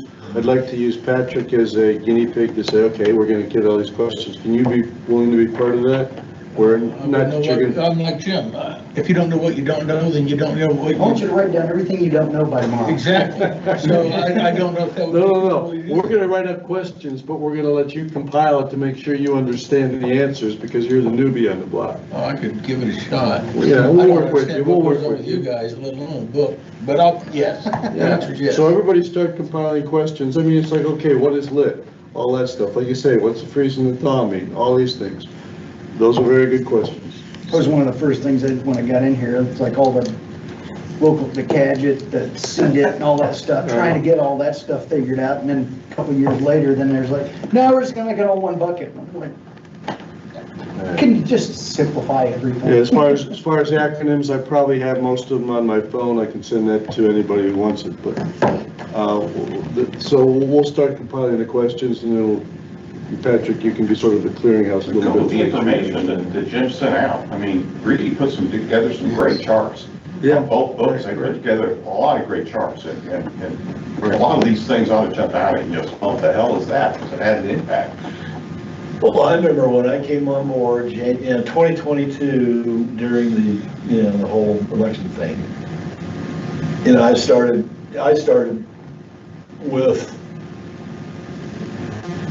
I don't know what I don't know. And so the very first place I started was, okay, well, who's the regulatory framework, right? So then I learned that it's, okay, Title 36, state statute primarily, right? And then you get to the DLGF and you get State Board of Accounts. So in 2022, I just spent a lot of time familiarizing myself with those, just trying to figure out where stuff is. That's one chapter. On the website, right, yeah. And I'll never forget when I downloaded, I think there's 15 PDF documents specifically for the auditor's office out of the State Board of Accounts. And you've given me folders. So then I decided, well, I don't, because I thought, I don't know what I don't know, right? I'm completely don't have a clue. So then I started coming in then Julie's office, and they were great, so they kind of brought me in and had David set up a computer for me. And I went in there for every Friday for, I don't know, 4 months, maybe, something like that. And it wasn't until, actually Andy Bond helped one day.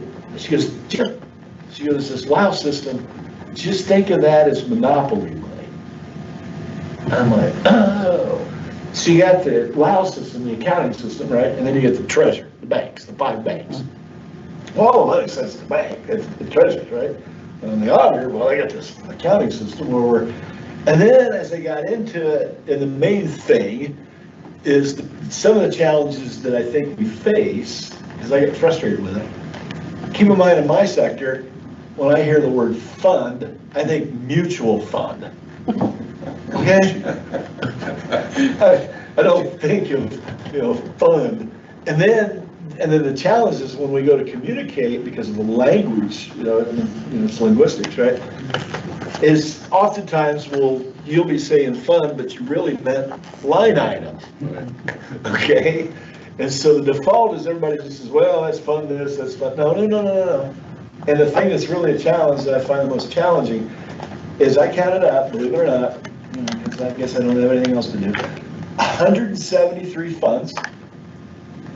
And I think there is 480 line items. Can't remember, like 400, almost 500 line items that all fit inside these 173 funds.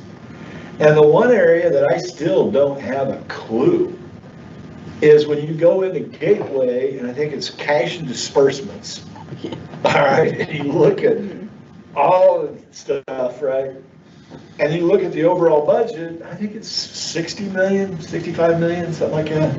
Now, the county really only, the council really only receives about 24 million, but we get all this other free money coming in, with federal money and just all this other buckets of revenue. And I have no clue on those other sources of revenue.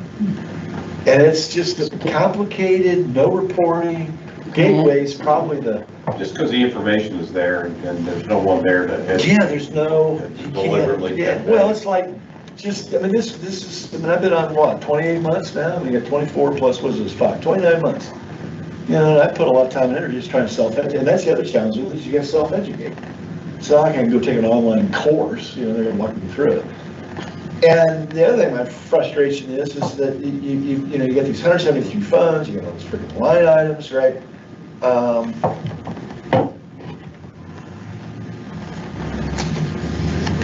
It's just overwhelming trying to, you know, categorize everything, compartmentalize it, trying to compartmentalize it, right? Because it's like, for example, I know for a fact that the 2025 budget, 7.4 million in just labor cost. And I also know for a fact the employee benefits of 3.5 million, right? But it's so difficult to try to, where do you focus? Because you can, unless you can compartmentalize the subject matter, right? It's like learning that you've got, I had to, just to try to remember it, there's 27 departments, and I'll never forget when I went in and realized that the biggest challenge for the county is the justice system. Is there, I think there's 12, unless you put the school resource officer and the animal control, right? And that's where the bulk of the money's going out, is in this justice system, right? And actually, I think it's 5.5 million is what we spend a year. You know, that was a real eye opener for me to go, okay, now I know why that you have a segment of the population that are looking to try to reinvent law enforcement, change the whole system, because we are spending a fortune, you know, on a small percentage of the overall population, just in that whole justice system bucket, right? Anyway, that's just, so I went in, and what I had to do is, that's where I come up with that 5 broad categories, right? That I can take all the departments and stuff them into 5, and then that way I can try to remember it. Because I think the biggest challenge with it is, how do you language it? Right. You know? And if we don't have the language down, and we can't language it, we can't compartmentalize it, then I think part of the other challenge too is that when we get together in these meetings, is it's so easy to find yourself down in the weeds and lose sight of the bigger picture. Because it's a languaging issue. How do you? So the objective is county government for dummies. Yeah, well, but even us, I'm still learning. I mean, you know, I'm not. You know, But then just about the time you learn something, the legislature meets the next week and changes the whole thing. Yeah, I'm not, you know, I'm Yeah, I just mean, trying to learn the there's basics. little tweaks on stuff. Yeah. I mean, So So, I that's mean, good. it's, yeah. So that's what we'll do, start a pilot, compile. Because actually, for 2026 budget, my actually biggest concern is really the sheriff deputies, the dispatch, and the jail. That, because we have not really addressed that issue. Yeah, we put a Band-Aid on it, but we haven't really sat down and had those difficult conversations. No, that's what the education is hoping to alleviate to some Well, that's extent too. But it's a work in progress. It's a work in progress, but it has to be addressed. It's out there Correct. in that conversation. That should be an ongoing, never-ending kind of We conversation. walk on eggs a little bit in the innkeepers meetings to say we don't want to say it's for emergency services because we're fearful the government's going to say you can't do that. So we just have to say, no, we're using for, because they explicitly said you cannot do it directly, innkeeper's tax for emergency services. Okay, the only thing I'm gonna, on that, I'm just playing devil's advocate, just for the heck of it. Yeah. Because we're here, we're finishing up, and Susan's here. Yeah, right. Hey, Susan. You got 1 minute. 1 minute. She's I gone. know you're not a criminal defense attorney. Not anymore. So did you do that at one point in time? No. Criminal defense? No, I was, I'm a county council member, okay? And I hear all the time about, well, you can't do this, you can't do this, you can't do this, right?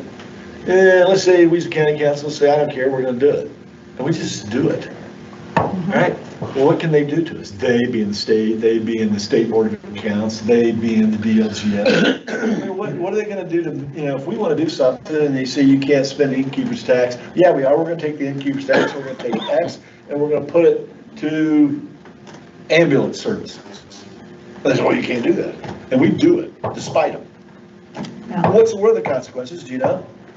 Well, so I mean, State Board of Accounts, when they come into audit, they're gonna look at your uses and sources of money, and they're gonna determine whether you've violated any of that, and you're gonna get written up for it. Okay. Eventually, right.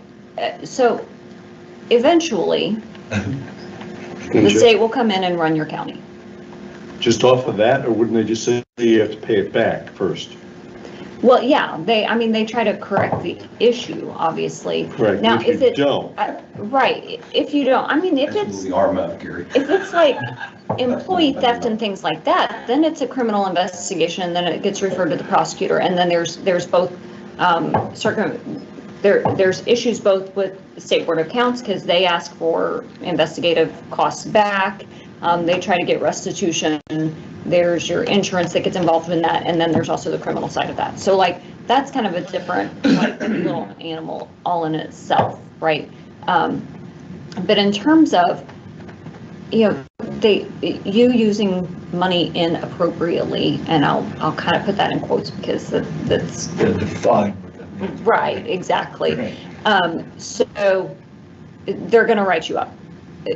You get written up a lot here in Brown County, I'm gonna say that. Right, and so those are the things that you need to clean up, because like I said, eventually the state's gonna come in and take over, and you're not gonna have any say in what happens with your county budget, right? It's not gonna be local control anymore, and that's not what you want. So that's why, you're going No, through but this can we fight process. stupid rules? Sure, talk to your legislator. Yeah. So, right, I mean, generally speaking, right? Just say, why don't we get the gate fee tax? That's a stupid Yeah, it's a rule. stupid rule. How long's it been going on? Forever. Right. That's a Generally stupid rule. speaking, the state likes to give you unfunded mandates, right? Likes to give us Yes. what? Unfunded Stupid mandates, rules. right? Yeah, right. It And just it's is like- what it is. And if the counties don't, and the municipalities don't push back, Yeah, and I guess that's where I'm coming from, is that, what's with this, right? I mean, what happened? That's- It's 535 at the federal level, and we'll get 150 at the state for the General Assembly, Yeah. 50 senators, 100 House members, right? So you got 150 morons that we elect every year that they don't do their job, and then they write, Yeah, sorry, I'm lots off. of crazy All stuff. right. I'm off on a tangent. We're Squirrel, ready. squirrel. Yeah. We're ready to close. All Motion adjourned. right, meeting adjourned. Do you have to gavel?